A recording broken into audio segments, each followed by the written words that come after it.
এই ঘটনাটি উনি সংগ্রহ করেছিলেন নোয়াখালী থেকে। 2015 সালের ফেব্রুয়ারি মাসে ওনার পরিবারের সাথে ওনাদের গ্রামের বাড়ি নোয়াখালীতে গিয়েছিলেন। ওখানে গিয়ে উঠেছিলেন ওনার ছোট খালার ফ্ল্যাটে, যেটি আবার ছিল মফস্বল এলাকায়। আবার ওইখানে যাওয়ার কারণে, এখন ঢাকার এলাকা আর ওই এলাকার ভিতরে তো পার্থক্য রয়েছে, তো এই যে ফাহিম ভাইয়ের ভালো লাগছিল না সেখানে, মানে মন ঠিক ছিল না। তো ওনার মা আবার ওই দিন সন্ধ্যাবেলায় আসেন, ঢাকা থেকে আসেন এই কথা শুনে। তো ওনার ছোট খালা আবার গণিপুর নামক একটা এলাকায় নতুন একটি বিল্ডিং করছিলেন। তো ওনার মামা সেই সময় থাকতেন সেই নির্মাণাধীন বিল্ডিং এর পাশে একটি ছোট্ট টিন দিয়ে একটা ঘর করা হয়েছিল, সেই ঘরে। আর নির্মাণ সামগ্রীগুলো দেখাশোনা তো করতে হতো, বাইরের মানুষ দিয়ে তো আসলে পাহারা দিলে অনেক সময় চুরি হয়ে যেতে পারে, আর বাইরের মানুষ ওইভাবে তো গুরুত্ব দিয়ে দেখবেও না, তাই না? তো ওই জন্য উনি ওইখানে থাকতেন। আর ওই নির্মাণাধীন বিল্ডিং এর সামনেই ছিল একটা খাল। তো মামা কি করতেন, সেই খালে প্রতিদিন রাতের বেলা ট্যাটা বা কোচ দিয়ে মাছ ধরতেন। এখন এই ফাহিমের মামা তো ওনাদের সাথে দেখা করতে চলে আসছেন, উনি আবার চলে যাবেন যাওয়ার সময়। তখন এই ফাহিম ভাই যাওয়ার জন্য জিদ ধরেছেন যে যাব। আর মামার মুখে মাছ ধরার কথা শুনে তারও ইচ্ছা করেছে যে মাছ ধরবো মামার সাথে। তো ফাহিম ভাইয়ের আম্মা ওনাকে যাওয়ার অনুমতি দিয়ে দেন আর কি। তো ওইখানে যাওয়ার পর এই ফাহিম ভাইয়ের ওয়াশরুমে যাওয়ার দরকার পড়ে। ওইখানে আবার ভালো ওয়াশরুম ছিল না, মানে কোনো মতো একটা করা হয়েছিল। তো ওনার মামা কি করেছেন, নির্মাণাধীন বিল্ডিং এর পাশে একটা বাড়ি ছিল, সেখানে নিয়ে যান ফাহিম ভাইকে। সেখানে যাওয়ার পর ওইখানে যে ওয়াশরুমটা ছিল এটা দেখিয়ে দেন। এরপর উনি একটি রুমে ওনার জন্য ওয়েট করতে থাকেন। ওয়াশরুম থেকে ফ্রেশ হওয়ার পর এই ফাহিম ভাই ওই মামা যেই রুমটাতে ছিলেন সেখানে গিয়ে দাঁড়ান। দেখতে পান যে মামা একটা সোফায় বসে কারোর সাথে কথা বলছে। তো মামা ফাহিম ভাইকে ভিতরে ডাকেন। উনি ভিতরে গিয়ে দেখতে পান একজন ভদ্র মহিলা বিছানায় হেলান দিয়ে শুয়ে আছেন, যার বয়স 35 কি 40-এর মধ্যে হবে, এবং তার বাম পায়ের গোড়ালির উপর দিকে খুবই মারাত্মকভাবে কেটে আছে। যদিও অনেকটা শুকিয়ে গেছে, কিন্তু তারপরও মানে খুবই যে মারাত্মকভাবে কেটে গিয়েছিল সেটা স্পষ্ট বোঝা যাচ্ছে, এবং এই কারণেই উনি হাঁটাচলা খুব একটা বেশি করতে পারেন না। তো ফাহিম ভাই তাকে দেখে সালাম দেন, তিনিও সালামের উত্তর দিয়ে সোফায় বসতে বলেন। এরপর হালকা চা নাস্তার আপ্যায়ন করা হয় সেখানে। এর কিছুক্ষণ পর এই ফাহিম ভাই ওনার মামা ওখান থেকে বেরিয়ে আসেন। এখন বের হয়ে আসার পর ওই টিনের ঘরে যখন এসেছেন, তখন এই ফাহিম ভাই মামাকে জিজ্ঞেস করছেন যে এই মহিলার পায়ে এমন ভাবে কেটে গেল কিভাবে। তখন মামা উত্তর দেয়, ভূতে করছে। তখন ফাহিম ভাই জিজ্ঞেস করেন, ভূতে করছে আবার মানে কি? তখন মামা উত্তর দেন, সে অনেক কাহিনী, তোকে বলা যাবে না, ভয় পাবি। তারপর অনেক জোরাজোরি যখন করা হয়, তখন মামা ফাহিম ভাইকে বলেন, ঠিক আছে যা, কালকে ওই মহিলার সামনে আবার তোকে নিয়ে যাব, তার কাছ থেকে জিনিসটা শুনিস। তো পরের দিন সকালবেলা এই ফাহিম ভাই তার মামার সাথে সেই ভদ্র মহিলার বাসায় আবারও যান। তো এই ভদ্র মহিলাকে মামা বলেন যে, আপা, আমার ভাগিনা আপনার কাছে ভূতের গল্প শুনতে এসেছে, সেই গল্পটা শোনান না, যে ঘটনার কারণে আপনার পা কেটে গেছে। তখন ওই মহিলা একটু মৃদু হেসে দেন এবং বলেন যে, ভূতে তো পা কাটে নাই, আমি তো আচার খাই পা কেটে গেছে। এই আচার খাওয়ার কারণেই আমার পায়ের এই অবস্থা, বটিতে কেটে গেছে। এখন ভূতে না করলেও ভূতের কারণে এটা হয়েছে, সেটা বলি। তখনই উনি বলা শুরু করেন। ওই ভদ্র মহিলার নাম হচ্ছে নাজমা। তো নাজমা কাকে বলে ফাহিম ভাই ওই সময় ডেকেছিলেন আর কি। তো এই মূল ঘটনাটি ঘটে হচ্ছে কালিকাপুর নামক একটি এলাকায়, যেখানে ওনারা আগে থাকতেন, এবং কিছুদিন আগেই ওনারা তাদের এই গণিপুরের বাড়িতে উঠেছেন। ওনার হাজবেন্ড, তার নাম হলো জাবেদ। উনি মূলত একজন কৃষক, তবে কৃষক হলেও তাদের সহায় সম্পত্তি কিন্তু অনেক ছিল, মানে বড় লোক কৃষক থাকে যেরকম ওরকম। তাদের অনেক জমি জমা, এবং সেগুলি বেশিরভাগ সময় অন্য মানুষ দিয়েই টাকার বিনিময়ে চাষ করাতে হতো। ঘটনাটা ঘটে 2014 সালের শেষের দিকে। তো ধান লাগানোর মৌসুম সামনে আসায় সেই জাবেদ কাকা ঠিক করেন কি, উনি আজকে ভোরের আগে গিয়ে ধান লাগানোর কিছুটা কাজ এগিয়ে রাখবে, যাতে করে পরের লোক আসলে কাজ তাড়াতাড়ি শেষ করতে পারে। তো তার জমি ছিল একদম বাড়ির কাছেই, বাড়ি থেকে পায়ে হেঁটে গেলে সর্বোচ্চ 2 মিনিট। তিনি যাওয়ার পর দেখেন যে এখনো অনেক রাত, যদিও বা তিনি বের হওয়ার সময় ঘড়ি দেখেননি। তিনি আন্দাজ করেন যে সময়টা 4টার মতো হবে, শীত পড়ে গেছে, আর তখনও কিন্তু ফজরের আজান দিতে দেরি আছে। তো উনি নিজের মতো করে কাজ শুরু করে দেন। তো যেই ক্ষেতটাতে কাজ শুরু করেন সেই ক্ষেতটার সাথেই ছিল একটি গড়। গড় হলো মূলত একটি ছোট পুকুরের মতো, বাট গভীর, যেটির বেশিরভাগ অংশ কচুরিপানা দিয়ে ঢাকা থাকে এবং এটি ক্ষেতের পাশে করা হয় যাতে করে প্রয়োজন হলে ওই ক্ষেতে সেখান থেকে পানি দেওয়া যায়। এবং এই গড়ের মধ্যেই কই, শোল, টাকি মাছের মতো কিছু মাছ চাষ করা হয়ে থাকে, আর এমনিতে ওর মধ্যে কিছু মাছ টাছ থাকতেই পারে। তো জাবেদ কাকা কাজ করতে করতে টের পান যে সেই ক্ষেতের সাথে থাকা ওই যে গড়, ওই গড়ের ওখান থেকে পানির আওয়াজ আসছে। যেহেতু শীতের সময় হয়ে গিয়েছিল, হালকা আওয়াজও অনেক দূর থেকে শোনা যেত, চারদিকে তো একদম স্তব্ধ। তো উনি মনে করেন যে আওয়াজটা হয়তো বা শোল মাছের লাফালাফির কারণে হচ্ছে, কারণ গড়ের মধ্যে কিন্তু শোল মাছ ছিল। তিনি আর সেদিকে মনোযোগ না দিয়ে আবারও নিজের কাজে লেগে পড়েন। কিন্তু যখন তিনি শোনেন যে আওয়াজটা খুব বেশি বেড়ে যাচ্ছে, তখন তিনি সেই গড়টির পাশে গিয়ে দেখেন যে আসলে কি হয়। সে রাত্রি পূর্ণিমার রাত যদিও ছিল না, তবে চাঁদের আলো মোটামুটি ভালোই ছিল। তিনি যাওয়ার পর রাতের আধারের মাঝে চাঁদের আলোয় দেখতে পান যে ওই গড়ের পাড়ে একটি অবয়ব বসে আছে এবং কি যেন খাচ্ছে। তিনি একটি ছোট টর্চ লাইট নিয়ে গিয়েছিলেন তার সাথে। তিনি ভালো করে দেখার জন্য বলে ওঠেন, এই কে রে, ওখানে কে? এই বলে টর্চ লাইটটি ওই যে অবয়বটা ওর দিকে মারতেই ওই অবয়বটা তার দিকে তাকায় এবং দাঁড়িয়ে যায়। তিনি তার টর্চের আলোতে পরিষ্কার দেখতে পান অবয়বটির উচ্চতা প্রায় 7 ফুট। অবয়বটির হাতে একটি বিরাট শোল মাছ। অবয়বটি দেখতে মানুষের মতো হলেও তার হাতগুলো স্বাভাবিকের তুলনায় অনেক লম্বা। মাথায় কোনো চুল নেই, চোখের কোটর ফাঁকা, আর দাঁতগুলো শুয়ের মতো, যেন কোনো সাপের চোখা যে দাঁতগুলো সেইটা। অবয়বটির শরীরে কোনো মাংসই নেই, যেন চামড়া পুরো হাতের সাথে লেগে আছে। এটি দেখে তিনি দেন এক দৌড়। দৌড়ানোর সময় তিনি পিছনে তাকিয়ে দেখতে পান যে অবয়বটি তার পেছন পেছন 2 হাত শূন্যে ছুটতে ছুটতে একটি ভয়ঙ্কর আওয়াজ করে তার পেছনে দৌড়াচ্ছে।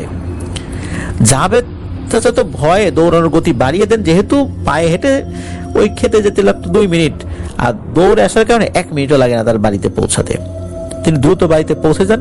তিনি বাড়ির দরজার সামনে এসে হোঁচট খান এবং দরজায় খুব জোরে বাড়ি লাগে। এতে খুব জোরে শব্দ হয়েছিল। এই শব্দে নাজমা কাকি ধর্মর করে উঠে যান ঘুম থেকে। তিনি দরজা খুলে দেখেন যে তার স্বামী দরজার সামনে পড়ে আছে এবং অনেক জোরে জোরে হাঁপাচ্ছে। তিনি জাবেদ কাকাকে ধরে ঘরে নিয়ে যান। তো জাবেদ কাকা শান্ত হলে তার স্ত্রীকে সব ঘটনা বলেন। তো নাজমা কাকি বলেন যে রাতের বেলা কাজ করতে গেছো, এই জন্য হয়তো এসব দেখেছো, কারণ রাতের বেলা কাজ করতে গেলে অনেকেই সব দেখে।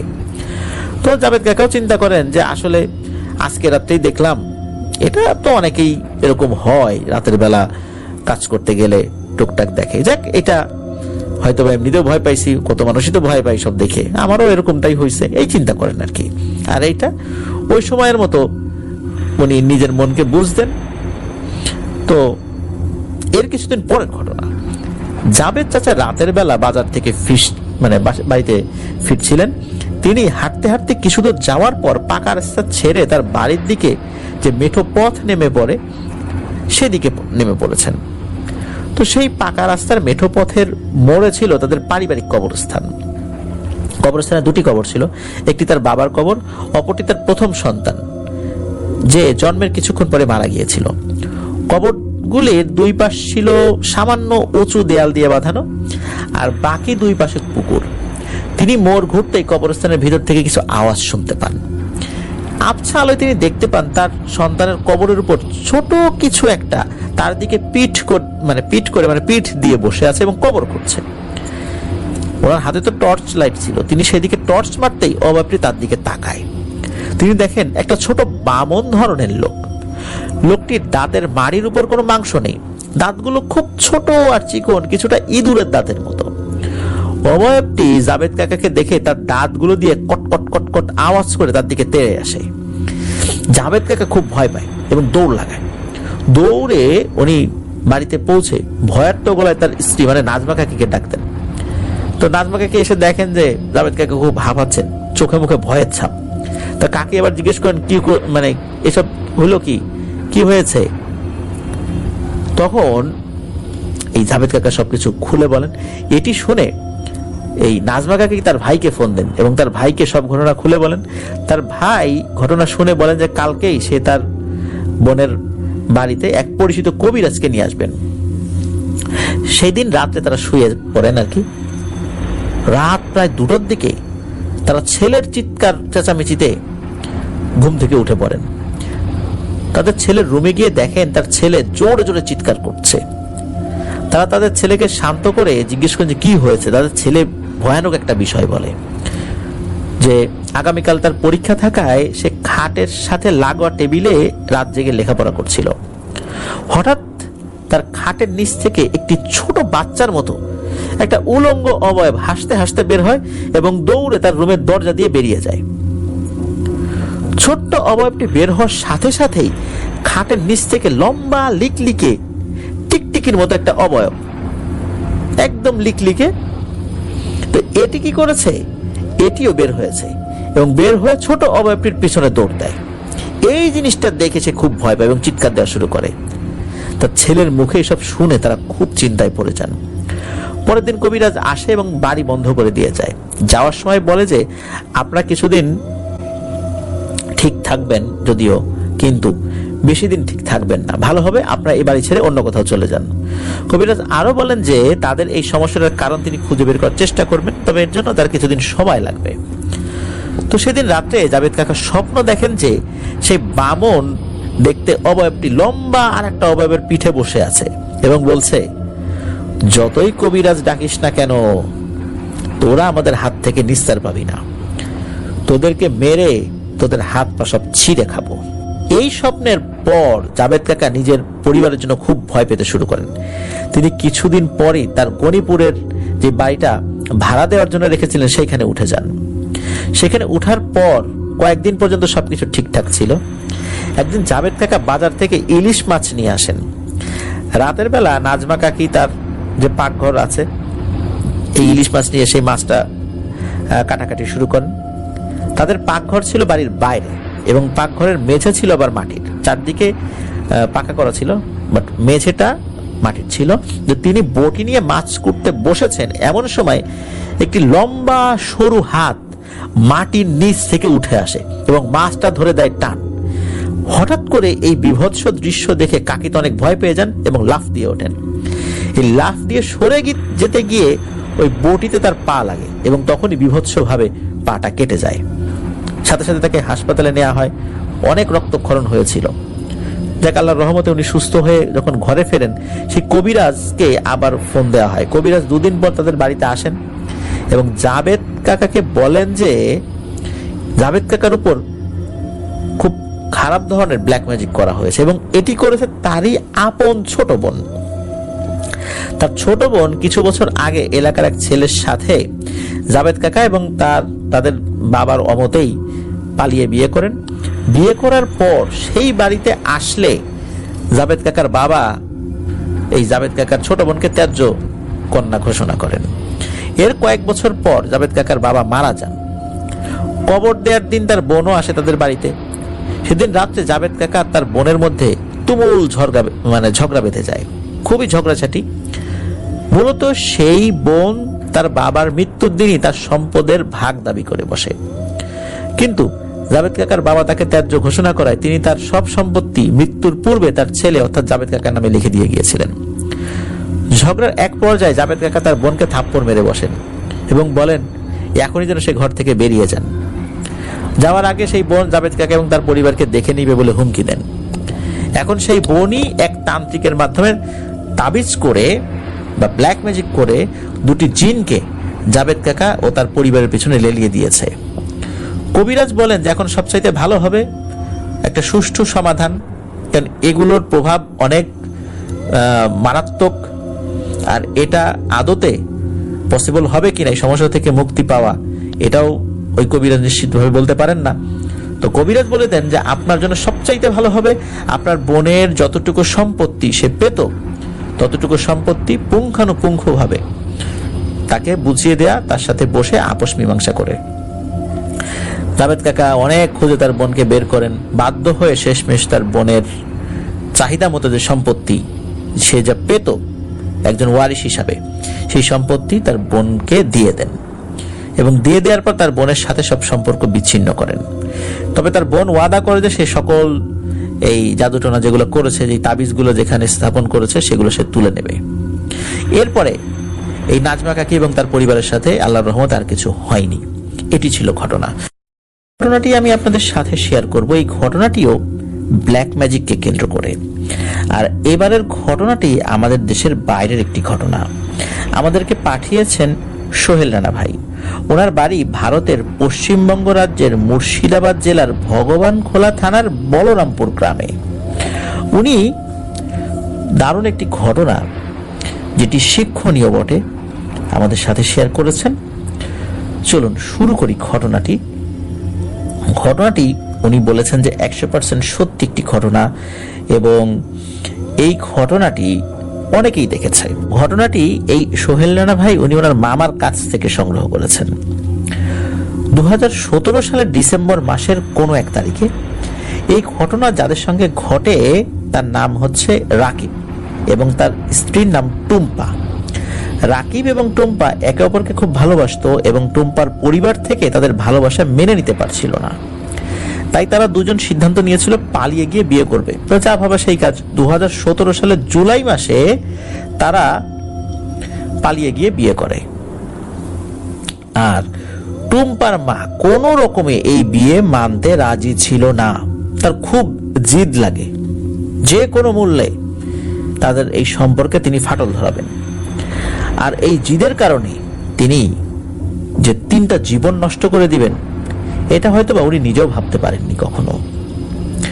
টুম্পার মা কি করেন, এক স্বনামধন্য কবিরাজের কাছে যান টুম্পা আর তার হাজবেন্ডের উপর ব্ল্যাক ম্যাজিক করার জন্য। কবিরাজ কোনো রকমে রাজি হয় না, বলে না এটা ভালো না, এটা করা উচিত না, এটা আপনি করবেন না, আপনারই তো মেয়ে, আপনারই মেয়ের হাজবেন্ড, এটা কেন করবেন। তো টুম্পার মা কবিরাজকে অনেক টাকা লোভ দেখায় আর কবিরাজ তাতে রাজিও হয়ে যায়।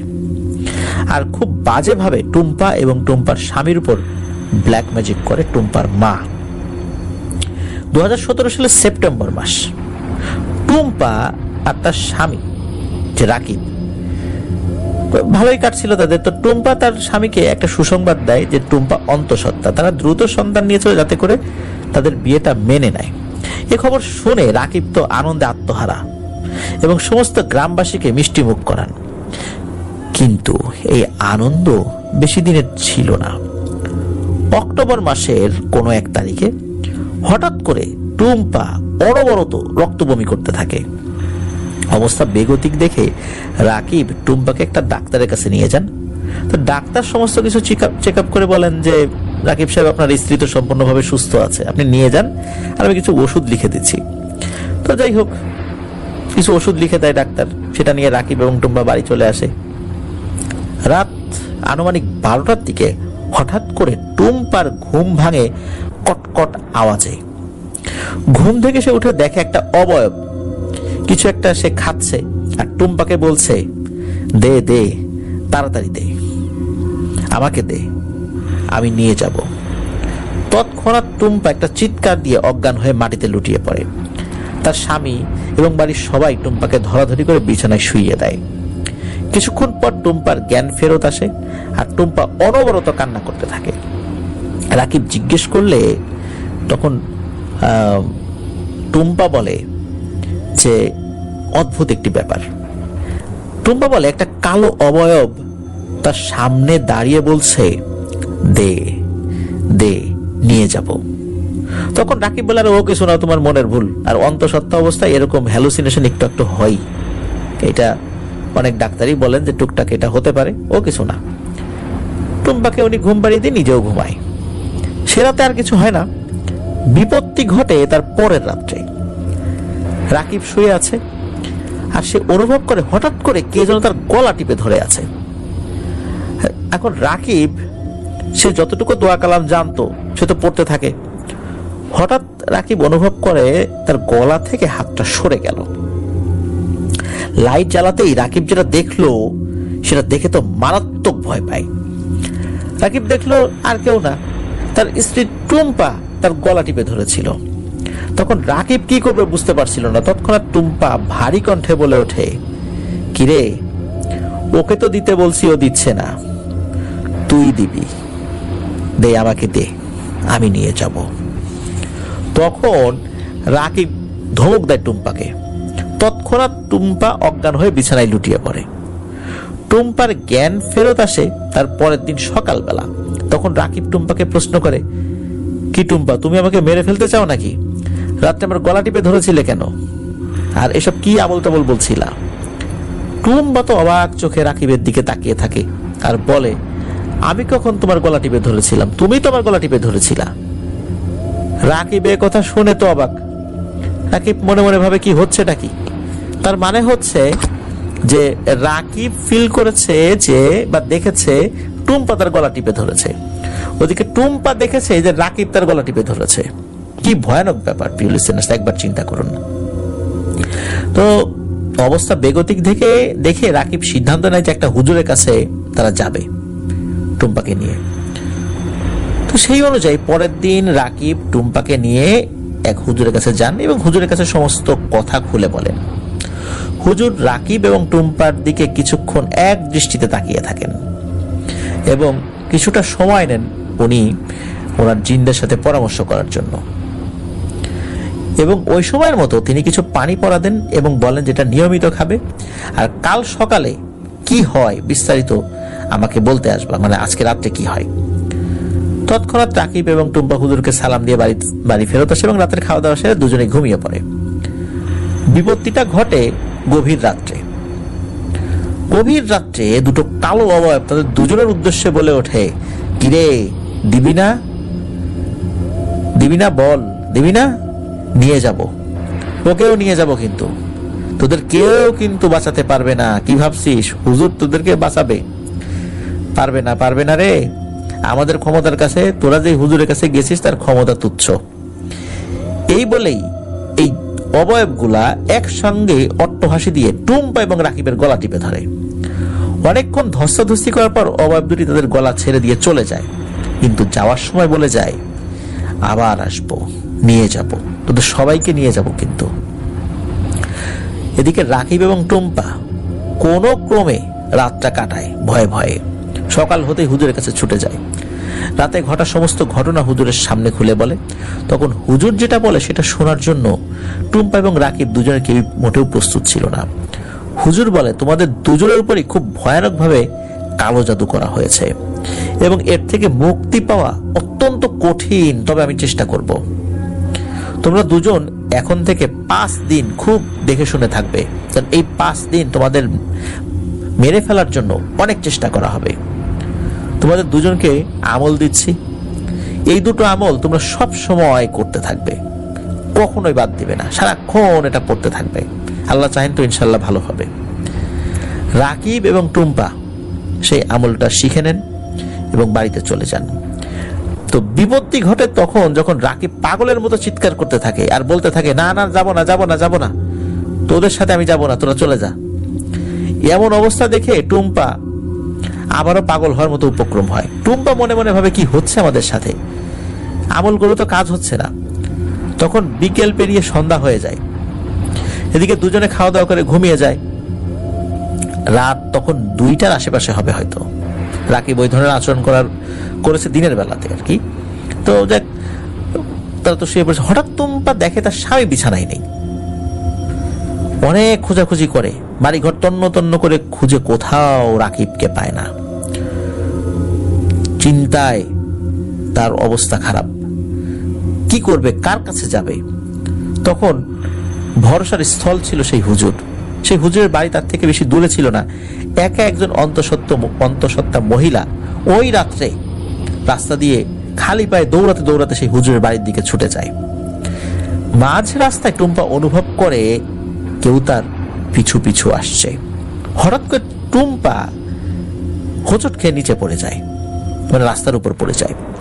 টুম্পা তখন চাঁদের মৃদু আলো যা দেখতে পায় সেটা দেখে সেও মারাত্মক ভয় পায়। এমন একটা অবয়ব যা শরীরের মাংস মনে হচ্ছে খসে খসে পড়ছে। এই অবয়বটা এগিয়ে এসে টুম্পার হাতে সজোরে একটা কামড় বসিয়ে দেয়। টুম্পা ব্যথায় কাতরাতে কাতরাতে এক মনে ছুটতে থাকে হুজুরের বাড়ির উদ্দেশ্যে। তবে প্রতিমধ্যে আর নতুন করে কোনো ঝামেলা হয়নি। হুজুরের বাড়ি পৌঁছাতেই টুম্পা চিৎকার দিয়ে অজ্ঞান হয়ে হুজুরের আঙিনায় পড়ে যায়। রাতের বেলা এরকম চিৎকার শুনে হুজুর এবং হুজুরের পরিবারের সদস্যরা ঘুম থেকে উঠে পড়েন, এত রাত্রে কি হলো। হুজুর এবং হুজুরের স্ত্রী টুম্পাকে ধরাধরি করে ঘরের ভেতরে নিয়ে আসে এবং বিছানায় শুইয়ে দেয়। মুখে পানি ছিটা দিলে টুম্পার জ্ঞান ফেরত আসে এরপর টুম্পা হুজুরকে বলেন যে হুজুর তাড়াতাড়ি চলেন, রাকিবকে খুঁজে পাওয়া যাচ্ছে না। তখন হুজুর তার পরিবারের আরেকজন সদস্যের সাথে এই টুম্পাকে সাথে নিয়ে বের হন এবং হাতে লাইট নিয়ে বের হন। রাকিবের স্ত্রীকে নিয়ে তারা ছুটতে থাকেন রাকিবের বাড়ির উদ্দেশ্যে। রাকিবের বাড়িতে পৌঁছে রাকিবকে তন্ন তন্ন করে খুঁজতে থাকে, কিন্তু রাকিবকে কোথাও খুঁজে পাওয়া যায় না। হঠাৎ হুজুর চিন্তা করেন যে আচ্ছা, কিছু দূরে একটা ভয়ানক তেঁতুল গাছ আছে, ওই তেঁতুল গাছের দিকে যাই, ওখানে কিছু একটা হতে পারে। তো ওনারা ওই রাত্রেই তেঁতুল গাছের দিকে ছুটতে থাকেন। অল্প সময়ের মধ্যে সেখানে পৌঁছেও যান। তেঁতুল গাছের উপরে টর্চের আলো বারবার মারছিলেন যে কোথাও কোনো কিছু দেখা যায় কিনা। অল্প কিছুক্ষণ মারার পরেই, মানে আলো ফেলার পরেই দেখা যায় ভয়ানক একটা দৃশ্য। সকলে দেখে রাকিবের ছিন্ন বিচ্ছিন্ন রক্তাক্ত দেহ তেঁতুল গাছের একটা জায়গায় ঝুলছে। তো তৎক্ষণাৎ হুজুর ওখান থেকে ফেরত আসেন, কিন্তু টুম্পা ওখানেই বসে থাকে, চিৎকার চেঁচামেচি করতে থাকে। কিন্তু ওই অবস্থায় তো লাশটা নামানো সম্ভব ছিল না। হুজুর কিছু সময়ের জন্য ওখান থেকে ফেরত এসেই আশেপাশের কিছু মানুষকে ডেকে নিয়ে আসেন এবং গ্রামের মানুষকে দিয়ে ওই সময় ওই রাত্রেই রাকিবের মৃতদেহ নিচে নামিয়ে আনা হয়। মৃতদেহটা দেখে মনে হচ্ছিল কোন একটা হিংস্র পশু রাকিবের দেহ যেন ছিঁড়ে ছিঁড়ে খেয়েছে। এই ভয়ানক দৃশ্য দেখে রাকিবের স্ত্রী একবার অজ্ঞান হয়, তাকে জ্ঞান ফেরানো হয়, আবার অজ্ঞান হয়ে যায়। গ্রামের মানুষ তাদেরকে ধরাধরি করে বাড়িতে নিয়ে আসে। তো এই ঘটনা তো ঘটছে, আর রাকিবের স্ত্রীর যখন আবার দীর্ঘ সময়ের জন্য জ্ঞান ফেরার পর রাকিবের স্ত্রী রক্ত বমি করতে থাকে। আর এই কথাগুলো রাকিবের শাশুড়ি মানে টুম্পার মায়ের কাছে পৌঁছায়। টুম্পার মা তো হাজির হয় তার মেয়ের বাড়িতে। তার মেয়ের দিকে তাকাতেই টুম্পার মা তো আকাশ থেকে যেন ধপাস করে মাটিতে পড়ে এবং মনে মনে বলতে থাকে, আরে কি অবস্থা আমার মেয়ের। এবং সে চিৎকার করে বলতে থাকে যে আরে রাকিব কিভাবে মারা গেল, আমি তো তান্ত্রিককে বলেছিলাম আমার মেয়ে যেন রাকিবকে ছেড়ে আমার কাছে ফিরে আসে, তাহলে রাকিব মারা গেল কেন, আর আমার মেয়ের এমন অবস্থা কি করে হলো। উনি এই কথা বলতে থাকেন। উনি সেই তান্ত্রিকের বাড়িতে ছুটে যান, কিন্তু টুম্পার মা ওই তান্ত্রিকের বাড়ি গিয়ে দেখেন যে কোথায় সেই তান্ত্রিকের বাড়ি। তান্ত্রিকের বাড়ি তো এখন এখানে দেখা যাচ্ছে না, আর তান্ত্রিকও নাই। উনি সাময়িক সময়ের জন্য একটা আস্তানা গেড়েছিলেন আর কি। টুম্পার মা যে কি করবেন উনি কিছু ভেবে পাচ্ছিলেন না, শুধু অঝরে কান্না করছিলেন আর বলছিলেন, কেন আমি এরকমটা করলাম, হে আল্লাহ তুমি আমার মেয়েকে বাঁচিয়ে নাও। উপস্থিত যখন অনেকেই এসেছেন তখন টুম্পাও এ যাবৎকাল পর্যন্ত যা কিছু হয়েছে উপস্থিত সকলের সামনে বলেন। হুজুরও সেটার কথা স্বীকার করেন যে হ্যাঁ আমার কাছে একই কথা বলেছে এবং আসলেই তাদের উপর ভয়ানক ব্ল্যাক ম্যাজিক করা হয়েছে। টুম্পার মা এবার হুজুরের পা ধরে কান্নাকাটি শুরু করেন যে আমার মেয়েকে বাঁচানোর কোন একটা চেষ্টা করুন, আমি তো এটা চাই নাই, আমি তো চেষ্টা করেছিলাম আমার মেয়ে রাকিবকে ছেড়ে দিয়ে আবার আমার কাছে চলে আসবে, কারণ ওই ছেলে আমার পছন্দ না। এরপর ওই হুজুর বলেন যে আপনি এমন একটা কাজ করেছেন যেটা এখন সকলের নিয়ন্ত্রণের বাইরে চলে গেছে। কারণ হলো আপনি আপনার মেয়ে এবং জামাইয়ের উপর কালো জাদু করেছিলেন, যার দিয়ে সে আসলে কোনো তান্ত্রিক নয়, সে সরাসরি একজন শয়তানের পূজারী। তার শক্তি বাড়ানোর জন্য অনেকদিন ধরে দুটো বলি, মনুষ্য বলি তার প্রয়োজন ছিল, আর শর্ত ছিল যাদেরকে বলি দিতে হবে তারা যেন সদ্য বিয়ে করেছে এমন স্বামী স্ত্রী হয়। আর তাদের যেই প্রথম সন্তান হবে, এই সন্তান মানে অন্তঃসত্ত্বা যখন হবে তখন এই বলিটা দিলে আরো বেশি শক্তিশালী হবে এই তান্ত্রিক। কারণ দুইটা বলির সাথে তিনটা বলি হয়ে যাচ্ছে। সেই শয়তানের পূজারী সে দীর্ঘদিন ধরে এই অপেক্ষায় ছিল কখন এরকম একটা সুযোগ আসে, কিন্তু সে পাচ্ছিল না। আবার এই কাজটি করতে হবে এমন একজনের সম্মতিতে যিনি এই দুইজনের কোনো একজনের নিকটাত্মীয়। তাহলে টুম্পার নিকটাত্মীয় টুম্পার মাই এই তান্ত্রিকের কাছে এসে এই দুইজনের উপর ব্ল্যাক ম্যাজিক করাতে চাচ্ছে। এই সুযোগটাই ওই শয়তানের পূজারীর খুব ভালোভাবে লুফে নেয় সে নিজেকে ভালো সাজানোর জন্য বলে, না না না, আপনি আপনার মেয়ের উপরে কেন করবেন ব্ল্যাক ম্যাজিক, এটা ভালো না, এটা করা ঠিক না, এইটা সেইটা বিভিন্ন কথা। কিন্তু এটা ছিল তার একটা অভিনয় মাত্র, এবং এই অভিনয় করে সে একটু ভালো সাজার চেষ্টা করেছে, কিন্তু তার মনের উদ্দেশ্য ছিল খুবই খারাপ। সে ইচ্ছাকৃতভাবে মরণ বান মেরেছিল এই টুম্পা এবং রাকিবকে। এই কারণেই এই মরণ বানের ফলে দুটো পিশাচ লেগে যায় এদের দুজনের পিছনে, এবং এদের দুজনকেই মৃত্যুবরণ করতে হবে। একজন তো মারা গিয়েছেই, আর টুম্পাও মারা যাবে। সত্যি কয়েকদিনের মধ্যে টুম্পা রক্ত বমি করতে করতে মারা যায়। তবে টুম্পা মৃত্যুর আগে অত্যন্ত আফসোস করেছিল যে কি দোষ করেছিলাম আমি, কি দোষ করেছিল আমার স্বামী, আর আমার পেটের সন্তানই বা কি দোষ করলো, এর বিচার আল্লাহ করবে। তার মা তার কাছে ক্ষমা চেয়েছিল, কিন্তু টুম্পা ক্ষমা করে নাই। তার মা এই ঘটনার পরে উন্মাদের মতো হয়ে যায়, নিজের অনুশোচনায় আর নিজের পাপ বোধের কারণে পুরো উন্মাদ হয়ে রাস্তায় রাস্তায় ঘুরত। 2022 সালের ফেব্রুয়ারি মাসের কোনো এক তারিখে টুম্পার মায়ের অস্বাভাবিক মৃত্যু হয়। আসলে টুম্পার মা কিভাবে মারা গেল, কি কারণে মারা গেল, এটা পরিষ্কার না, তবে তার মৃত্যুটা অস্বাভাবিক ছিল। এভাবেই শেষ হয়ে গেল পরিবারগুলো, এতগুলো মানুষ। প্রিয় লিসেনার্স, আমি এই ঘটনা প্রসঙ্গে একটি কথা বলতে চাই। আগের দুটি ব্ল্যাক ম্যাজিক নিয়ে আপনাদের সাথে কথা বলেছি। আমাদের দ্বিতীয় ব্ল্যাক ম্যাজিকের যে ঘটনাটি, এরই তো একটা ত্যায্য সন্তান করে দিয়েছে একজন, তার সম্পত্তি দেবে না, সে ক্ষিপ্ত হয়ে ভাইয়ের উপর করেছে। এই বিষয়ে আমি আপনাদের সাথে কথা বলেছি। আর এই যে ব্যাপারটা, এই যে ঘটনাটা বললাম, এই টাইপের ঘটনা বাংলাদেশে অহরহ হচ্ছে। যে মেয়ে একটা ছেলেকে ভালোবেসেছে, সেই ছেলেকে বিয়ে করতে চায়, মেয়ের উপর ব্ল্যাক ম্যাজিক করে সেই ছেলেকে ভুলাতে হবে, অথবা ছেলে একটা মেয়েকে ভালোবেসেছে, এই ছেলের উপর ব্ল্যাক ম্যাজিক করে মেয়েকে ভুলাতে হবে, অথবা দুজন বিয়ে করেছে, দুজনের মধ্যে বিচ্ছেদ ঘটায় মেয়ে বা ছেলেকে নিজের বাড়িতে নিয়ে আসতে হবে। এই যে কাজ, আমরা ভুলে যাই যে বিবাহ একটা পবিত্র বন্ধন। হ্যাঁ, পিতামাতার অমতে বিবাহ করা উচিত নয়, এটা নিঃসন্দেহে অনুচিত একটা কাজ। যে পিতামাতা এতদিন বড় করেছে, লালন পালন করে, তাদের অমতে তাদেরকে কষ্ট দিয়ে বিয়ে করা উচিত নয়। কিন্তু লিসেনার্স, পিতামাতারও কিন্তু এই বিষয়ে সতর্ক থাকা উচিত। তাদের ভুলে যাওয়া উচিত নয় যে তারা তাদের সন্তানের উপর ব্ল্যাক ম্যাজিক যে করছে, কি ভয়ানক পরিণতি সন্তানের উপর ডেকে নিয়ে আসছে। ব্ল্যাক ম্যাজিক করার ফলে সেই পিতামাতাও তো ঈমান হারা হয়ে গেল, আর ওই সন্তানের জন্য ভয়ানক বিপদ ডেকে আনলো। ওই সন্তান আসলে কখনো বাঁচবে কিনা তাও জানা যায় না, অনেক দুরারোগ্য ব্যাধিতে আক্রান্ত হবে। সাময়িক সময়ের জন্য এই ব্ল্যাক ম্যাজিকের ফলে দেখা যায় যে স্বামী স্ত্রীর মধ্যে বিচ্ছেদ হয়ে গেছে, কেউ কাউকে পছন্দ করতো, সে তাকে ভুলে গেছে, ঝগড়াঝাটি লেগে গেছে, কিন্তু এর পরবর্তী পরিণতি কি হবে এটা নিয়ে আমরা কেউ ভাবি না। আমরা মনে করি পরবর্তীতে যা হওয়ার হবে। এখনকারটা তো আগে বুঝে নেই, আমার সমাজে সম্মান আছে, সম্মান রক্ষা করতে হবে, সেইটা সেটা, এগুলো বলে আমরা পরকালটা ভুলে যাই। এটা ভুলে যাওয়া উচিত নয় প্রিয় লিসেনার্স।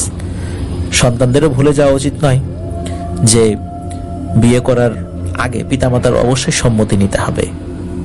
আবার পিতামাতারও ভুলে যাওয়া উচিত নয় যে সমাজের কথা চিন্তা করে, সমাজের মানুষের কথা চিন্তা করে আমি তো পরকাল হারাতে পারি না। আমি বোঝাতে পারি সন্তানদেরকে, কিন্তু পরকাল হারাতে পারি না আমরা। প্রিয় লিসেনার্স, আল্লাহ আমাদেরকে ধৈর্য ধারণ করার তৌফিক দান করুন। আর এই ধরনের ঘটনা আমাদের আশেপাশে অনেক হচ্ছে, নিজের ফ্যামিলির মধ্যে এগুলো দেখা যায়। আমরা আমাদের ফ্যামিলির সদস্যদেরকে ধৈর্য ধারণ করার পরামর্শ দিব। প্রিয় লিসেনার্স, চলুন আমরা চলে যাব আমাদের এবারের এপিসোডের পরবর্তী আরো একটি নতুন ঘটনায়। আবারও স্বাগতম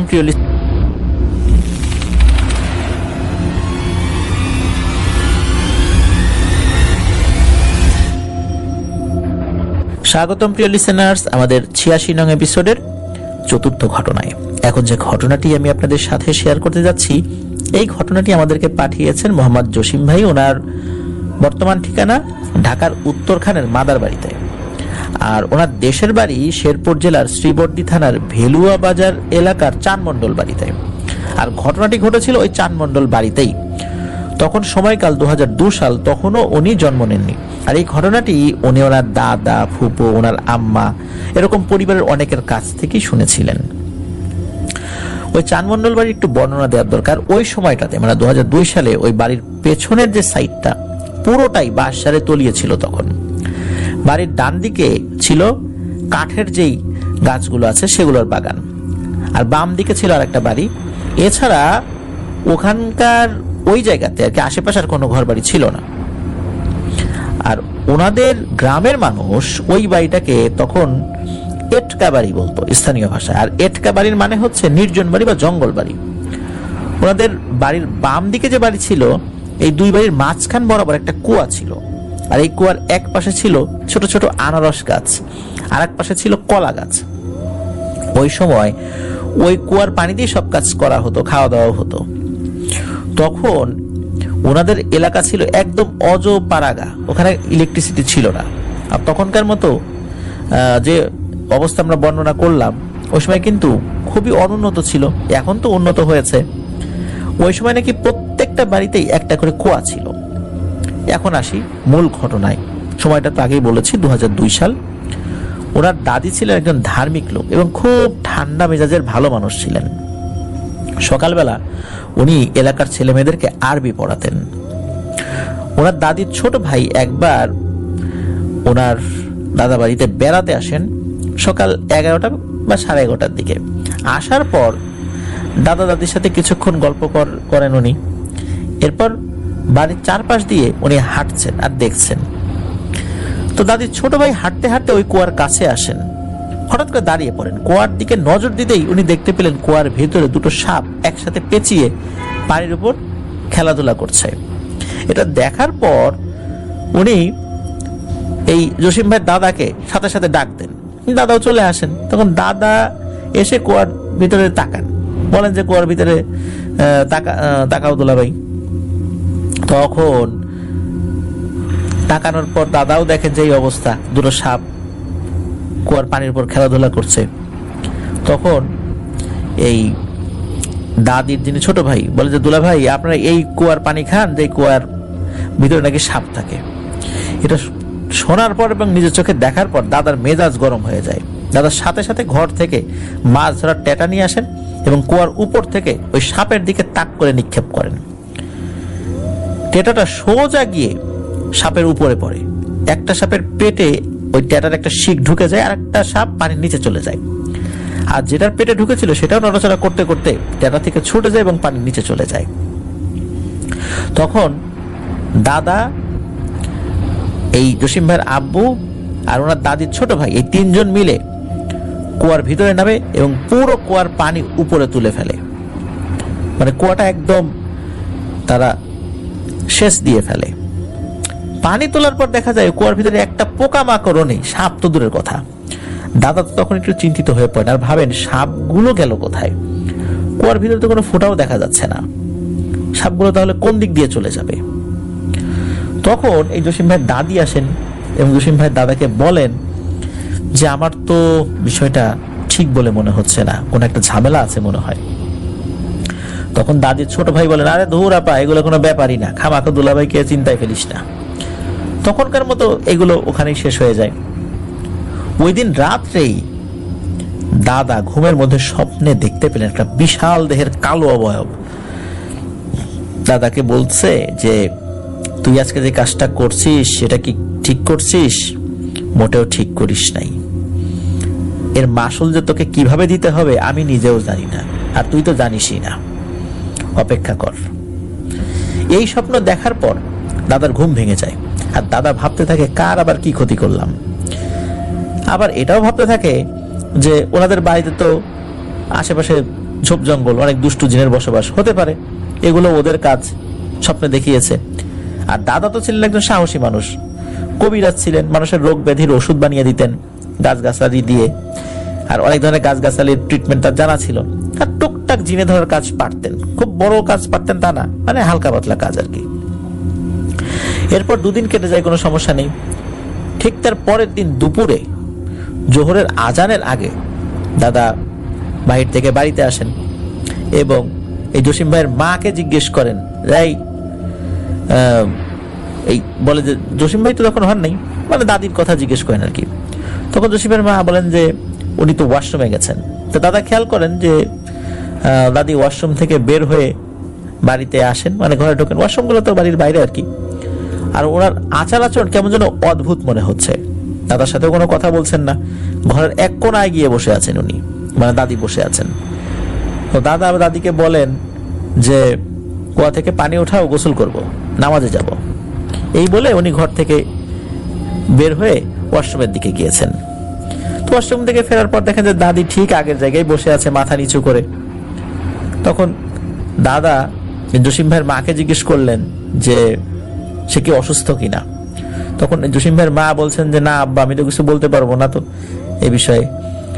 ওদিকে দাদার মেজাজ কিন্তু অনেক গরম হয়ে গেছে, কারণ দাদিকে নাকি কখনো এই সময় বলতে হতো না দাদার জন্য পানি উঠিয়ে রাখার জন্য কুয়া থেকে, কিন্তু এখনো সে উঠালো না, বলার পরে উঠালো না। দাদার তো মেজাজ গরম হচ্ছে, এটা স্বাভাবিক।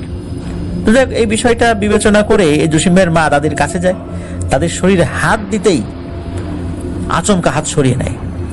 আর জসিম ভাইয়ের মা বলেন যে তার শরীর অনেক গরম হয়ে আছে।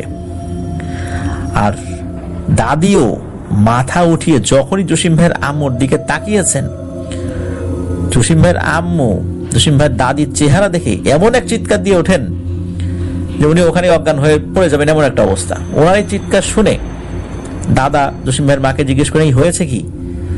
তখন জসিম ভাইয়ের মা বলেন যে দেখুন তো আব্বা, কিছু একটা হয়েছে মার। এ কথা শুনে দাদা দাদির কাছে যায় এবং গিয়ে দেখতে পান চোখগুলো ভয়াবহ রকমের লাল হয়ে আছে এবং একা একাই বিড়বিড় করে কিছু একটা বলছে। তখন দাদা বুঝতে পারেন যে কোনো সমস্যা হয়েছে হয়তো। দাদির কপালে হাত রেখে কিছু একটা পরে উনি ফু দেন, সাথে সাথে দাদি বেহুশ হয়ে পড়েন। এরপর দাদা নিজেই পানি উঠিয়ে গোসল করে বাড়িতেই নামাজ পড়েন। আর ততক্ষণে এই জসিম ভাইয়ের আব্বাও কাছ থেকে বাড়িতে ফেরত আসেন। আর ওই সময় কিন্তু এই জসিম ভাই উনি ওনার মায়ের পেটে ছিলেন। ওনার মা তখন 9 মাসের প্রেগনেন্ট ছিলেন। সবাই এটাই ভেবেছিল যে জসিম ভাইয়ের দাদির উপর কোনো দুষ্টু জিন ভর করেছে, যাতে করে জসিম ভাইয়ের মায়ের ক্ষতি করতে পারে এবং পেটে থাকা জসিম ভাইকে ক্ষতি করতে পারে, কিন্তু সফল হতে পারে নাই। এই কারণে দাদির উপর ভর করেছে। যাই হোক, এরপর দাদির হুঁশ আসে, তখন দেখে মনে হয় উনি সুস্থ আছেন। কিন্তু দাদি পেটে হাত দিয়ে দাদাকে বলেন যে আমার পেটের ভিতর কেমন যেন যন্ত্রণা করছে, মনে হচ্ছে আমার পেটের ভিতরে নাড়িভুড়ি মনে হয় ছিঁড়ে গেছে। তখন দাদা দাদিকে পানি পড়ে দেন খাওয়ার জন্য। দাদি খাওয়ার পর যন্ত্রণা কিছুটা কমে। এদিকে দিন যতই যায় ততই যেন দাদি অসুস্থ হয়ে পড়েন, কোনো কিছু ঠিক মতো খেতে পারেন না, নামাজ পড়তে পারেন না, একদম শুকিয়ে যেতে থাকেন। আর সারাদিন মাথা নিচু করে বসে থাকতেন। আর যেখানে রোদ পড়তো, মানে সূর্যের আলো যেখানে পড়তো, সেখানে গিয়ে বসে থাকতেন। আর ওই সময় গ্রামে ডাক্তারের এত প্রচলন ছিল না, সবাই ওই স্থানীয় কবিরাজদেরকে দেখাতেন। মানুষ ডাক্তারের কাছে খুব একটা যেতে চাইতেন না। আর একদম অজপাড়াগাত, কে যাবে হসপিটালে ডাক্তারের কাছে, এই চিন্তা করতেন আর কি। আর মানুষ কবিরাজের মাধ্যমে ভেষজ চিকিৎসা নিতে বেশি ভালোবাসতেন আর কি। এই জসিম ভাইয়ের দাদা কিন্তু জসিম ভাইয়ের দাদিকে অনেক ঔষধ বানিয়ে খাইয়েছে, কিন্তু কোনো ফলাফল আসে না, বরং অবস্থা দিন দিন আরো খারাপ হচ্ছে। তার কয়েকদিন পর এই জসিম ভাইয়ের দাদি একা একাই নাকি বাড়ি থেকে বের হয়ে কোনো একদিকে হেঁটে চলে যেতেন। এমন অবস্থা যখন দেখতে পেলেন জসিম ভাইয়ের দাদা, তখন উনি নিজেই জসিম ভাইয়ের দাদিকে রুকিয়া করার চেষ্টা করেন। মূলত রুকিয়া করার আগে বোঝার চেষ্টা করলেন সমস্যাটা কি। একটা গোল বৃত্ত এঁকে তার মাঝে দাদিকে বসিয়ে উনি ওনার পদ্ধতিতে জিন হাজির করার চেষ্টা করতে থাকেন। খুব বেশিক্ষণ চেষ্টা করতে হয়নি, হঠাৎ করে দাদির মুখ থেকে পুরুষের কণ্ঠের আওয়াজ বের হতে শুরু করলো। তখন দাদা জিজ্ঞেস করলেন, এই তুই কে, ওকে ধরছিস কেন? তখনই দাদির ভেতরে থাকা ওই জিনটা অকথ্য ভাষায় দাদাকে গালিগালাজ শুরু করলো আর বলল, তুই আমাকে চিনিস নাই, আমি কে? তখন দাদা বলেন, না আমি তো চিনি নাই, বল তুই কে? তখন ওই জিনটা দাদাকে বলে, তুই কিছুদিন আগে একটা স্বপ্ন দেখছিলি, তোর স্বপ্নে আসা সেই জিনটাই আমি। তখন দাদা ওই জিনটাকে জিজ্ঞেস করে, এই তোর নাম কি, আর তোর আমি কি ক্ষতি করছি? তখন ওই জিনটা বলে, আমার নাম হচ্ছে কালী, আর আমি এখানেই থাকি। শুধু আমি না, আমার অনেক বন্ধু বান্ধব আত্মীয় স্বজন এখানে থাকে। আমার মতো তোর বাড়িতে কিন্তু অনেক জিন আছে, কিন্তু আমরা কিন্তু কখনোই তোদেরকে বিরক্ত করি নাই। তখন দাদা বলে, তাহলে এখন বিরক্ত করতেছিস কেন? আর কি ক্ষতি করলাম আমি তোর? তখন ওই জিনটা বলে যে, তুই আমার আগে ক্ষতি করছিস। দাদা বলে, কি ক্ষতি করছি? তখন ওই কালী নামের জিনটা বলে, কিছুদিন আগে সাপ ভেবে টেটা দিয়ে মারছিলি, মনে আছে? ওগুলো সাপ ছিল না রে, ওখানে আমি ছিলাম আর আমার সঙ্গিনী ছিল। সেই টেটার আঘাতে আমার কিছু হয় নাই, কিন্তু আমার সঙ্গিনীর পেটের মধ্যে ঢুকে তার পেটের নাড়ি ভুড়ি বের হয়ে গেছে, এখন সে মৃত্যুর সাথে লড়াই করছে। তখন রসিম ভাই দাদা বলে, আমি তোর ইচ্ছা করে মারি নাই রে। কিন্তু ওই কালী জিন দাদার কোনো কথাই শোনে না, শুধু একটা কথা বলে যায় যাওয়ার সময়, যে আমার সাথে যা হবে, আমার সঙ্গিনীর সাথে যা হবে, তোর সাথে এবং তোর সঙ্গীর সাথে তাই হবে, এর বেশিও হবে না, কমও হবে না, এতটুকুই বলে গেলাম। এর থেকে তোর বেশি শাস্তিও দিব না, কম শাস্তিও দিব না। এই বলেই দাদির ভেতর থেকে ওই জিনটা চলে যায় আর দাদি সেন্সলেস হয়ে পড়ে যান। ঠিক তার কয়েকদিন পর থেকেই রাতের বেলা দাদা শুনতে পেতেন, গভীর রাত্রে বাড়ির পেছনে বাসারের ভেতর থেকে কেউ একজন খুব করুণ সুরে কান্না করতেছে। এরকম টানা 3 দিন চলল। এক রাতে এশার নামাজের পর সবাই খাওয়া দাওয়া করে শুয়ে পড়বে, ঠিক তখনই দাদি বললো যে, আমি ওয়াশরুমে যাব। দাদা আবার বলে যে, আমি সাথে যাই। দাদি বলে যে, না যাওয়া লাগবে না, আমি একাই যেতে পারবো, আপনারা বাসায় ঘরেই থাকেন। তো ওয়াশরুমটা ছিল ওনাদের বাড়ির পেছনে বাঁশঝাড় আর কাঠের গাছের যে বাগান, এর মাঝখানে। তো দাদি সেখানে যান। 10 মিনিট, 15 মিনিট, আধা ঘন্টা হয়ে যায়, দাদি আর আসে না। তখন এই জসিম ভাই ছোট ফুপুরও বিয়ে হয়নি। তো উনি আবার জসিম ভাই দাদাকে বলেন, তো মা তো এখনো আসে না, একটু দেখে আসার দরকার না? তখন জসিম ভাই দাদা বলেন যে, তোর বড় বোনকে নিয়ে তুই একটু কুপি নিয়ে যায় দেখ যে কি অবস্থা। তো ওনারা দুজন ওইদিকে যাওয়ার সাথে সাথে এই জসিম ভাই ছোট ফুপুর চিৎকারে জসিম ভাইয়ের দাদা, জসিম ভাইয়ের মা সহ আশেপাশের যে বাড়ি আছে, ওই যে আরেকটা বাড়ি ছিল, সেই বাড়ির লোকজন বের হয়ে আসছে, যে এত জোরে চিৎকার দিয়েছিল জসিম ভাই ছোট ফুপু। এদিকে জসিম ভাই দাদা সেখানে সাথে সাথে যান। যাওয়ার পর যে দৃশ্য দেখেন, এটা দেখার জন্য আসলে কেউই প্রস্তুত থাকেন। একটা মর্মান্তিক দৃশ্য ছিল। এলাকার অন্য লোকজন সেই দৃশ্য দেখেও কাছে যাওয়ার সাহস পায় নাই, এমন একটা মর্মান্তিক দৃশ্য ছিল। ওয়াশরুম থেকে কিছুটা সামনে জসিম ভাইয়ের দাদির দেহটা পড়ে আছে, চোখগুলো খোলা আর পেট ফেটে নাড়ি ভুড়ি বের হয়ে আছে। কারোর বুঝতে বাকি ছিল না জসিম ভাইয়ের দাদির সাথে কি হয়েছে। জসিম ভাইয়ের দাদি ইন্তেকাল করেন, ইন্না লিল্লাহি ওয়া ইন্না ইলাইহি রাজিউন। জসিম ভাইয়ের দাদির কবর দেওয়ার ঠিক 3 দিন পর জসিম ভাইয়ের দাদা স্বপ্নে দেখতে পেলেন সেই কালী নামক জিনটি দাদার কাছে এসেছে এবং দাদাকে বলছে, তোকে তো আমি আগেই বলেছিলাম রে, আমার সাথে যা হবে তোর সাথেই সেই একই জিনিসটাই হবে। আমার সঙ্গিনী যেভাবে মারা গেছে, তোর সহধর্মিনী সেভাবেই মারা গেছে। আমি এতটাই ক্ষিপ্ত ছিলাম আমার সঙ্গিনী মারা যাওয়ার পর, আর এতটা দুঃখে ছিলাম যে আমি টানা 3 দিন আমার সঙ্গিনীর শোকে বাসার ভিতরে কান্নাকাটি করছি। আমার কান্নাকাটির শব্দই তোরা শুনছিস। আমি মন খারাপ ছিল দেখে ওই 3 দিন তোর উপর আমি কোনো প্রতিশোধ নেই নাই, আর তোর উপর তো আমি নেব না। আমি যেই কষ্ট পাইছি সেই কষ্টটাই আমি তোকে দেব। তুই যতদিন বেঁচে থাকবি এই কষ্ট নিয়েই থাকবি। আর এই কারণে তোর বউ যখন ওয়াশরুম থেকে বের হইছে, আমি পা দিয়ে এক পাড়া দিয়ে মেরে ফেলছি।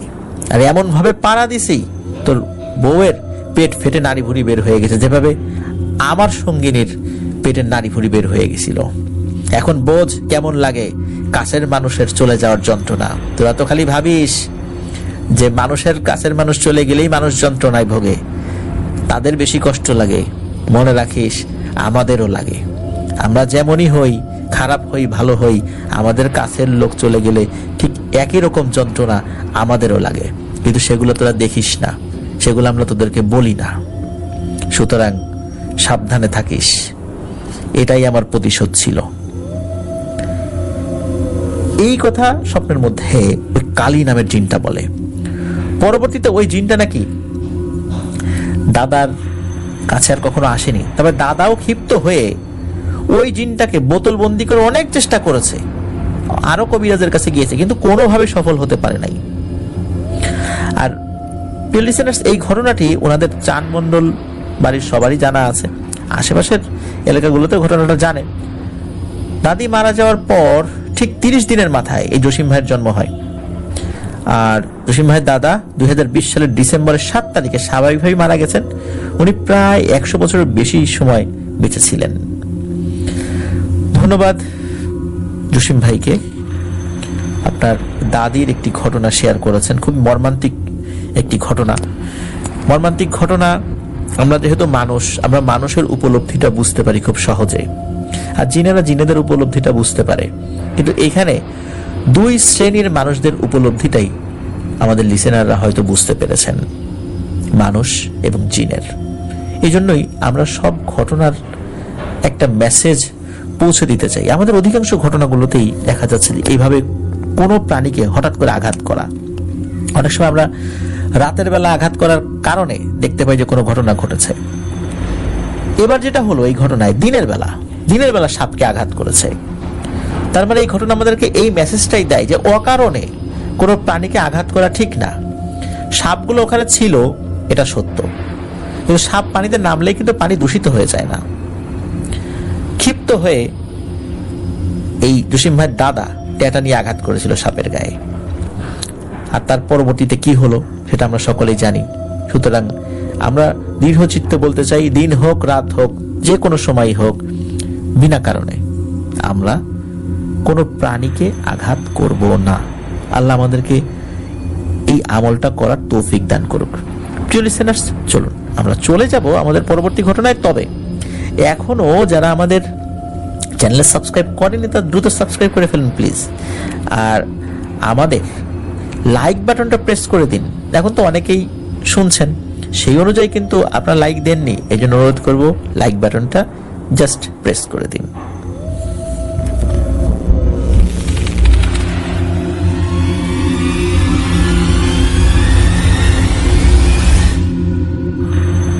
প্রিয় লিসেনার্স, আমরা অনেক সময় বিভিন্ন ঘটনায় বিভিন্ন হুজুরদের কাছে যেতে দেখি, তারা বিভিন্ন সমস্যা সলভ করতে সহযোগিতা করেন, কিন্তু এই সমস্যাগুলো সলভ করতে গিয়ে অনেকেই কিন্তু বড় বড় বিপদে পড়েন। এটা কিন্তু বিভিন্ন ঘটনায় আমরা এটা জেনেছি। আজকে একজন পরহেজগার মহিলার বিপদে পড়ার ঘটনা আমরা জানব। চলুন শুরু করি ঘটনা। এই ঘটনাটি আমাদেরকে পাঠিয়েছেন ইসরাত জাহান, আর ওনার বাড়ি হচ্ছে ঢাকার কেরানীগঞ্জে। তো উনি যেভাবে ঘটনা পাঠিয়েছেন সেভাবেই আপনাদের সামনে উপস্থাপন করব। বলছেন ইসরাত জাহান, আমার দাদি খুবই পরহেজগার এবং ধার্মিক মহিলা।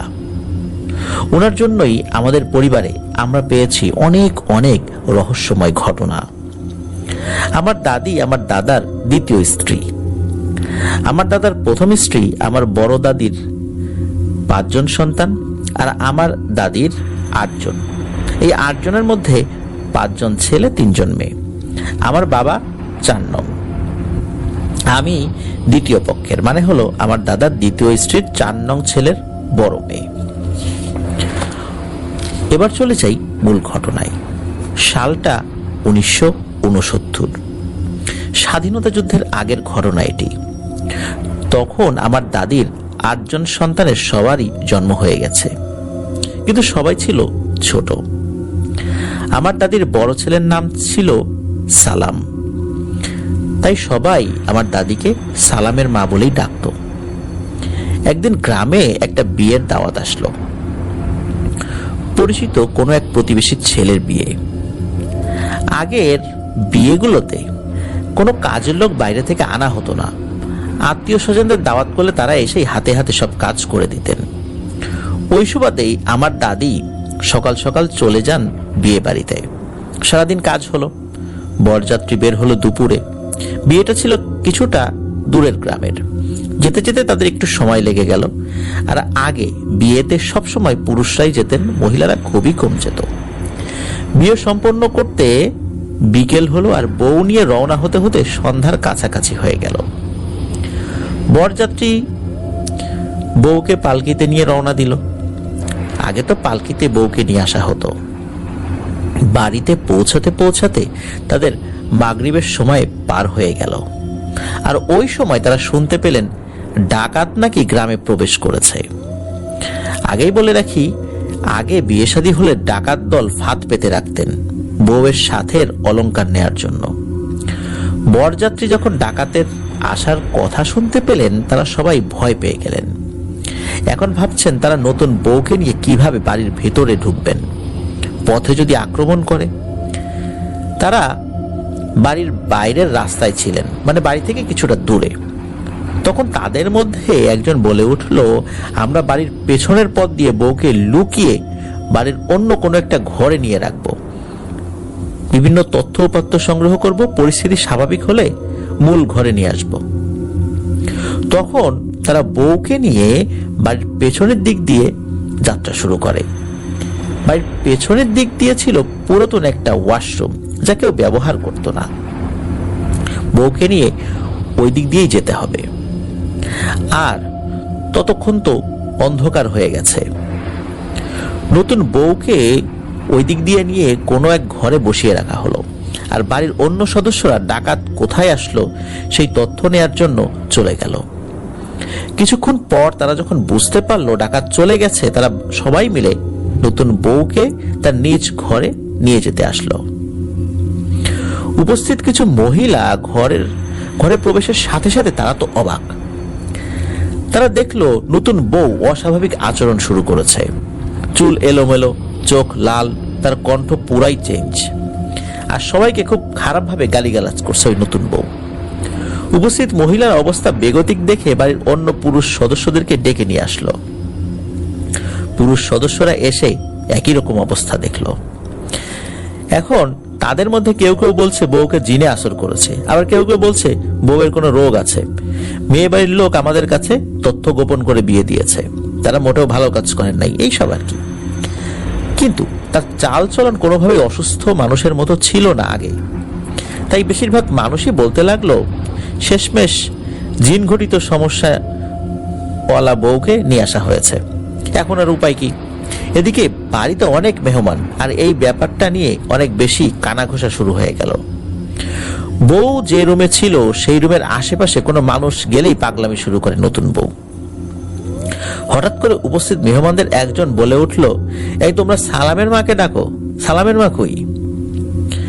আমার দাদি কিন্তু জিন ছাড়াতে পারতেন, আর আল্লাহ তাআলা তাকে একটা অদ্ভুত ক্ষমতা দিয়েছিলেন। তিনি অনেক সময় অশরীরদেরকে দেখতে পেতেন, আর কবিরাজি ঝাড়ফুঁকও করতে পারতেন। সে এমন পর্দা করতেন যে তার কণ্ঠ কোনো পুরুষ মানুষ শুনতেন না। এবার ফিরে আসি আবার সে বিয়ে বাড়ির ঘটনায়। এখন সবাই সালামের মাকে খুঁজছে, সে কই, কোথায় গেল, এই ধরনের খোঁজ খবর চলছে। আর আমার দাদি কিন্তু বিয়ে বাড়িতেই ছিলেন, কারণ ডাকাতের হইচইতে তিনি ওই বিয়ে বাড়ি থেকে নিজ বাড়িতে ফিরতে পারেননি। তিনি এসেছিলেন আমার ছোট চাচা এবং আমার ছোট ফুপুকে নিয়ে। তার ছোট দুটো ছেলে মেয়েকে নিয়ে আসার পর বাকিদেরকে বাড়িতেই রেখে এসেছিলেন। সবাই তাকে গিয়ে ধরলো আর বলল সব কথা। এখন দাদি বউয়ের ঘরে আসবে কিভাবে?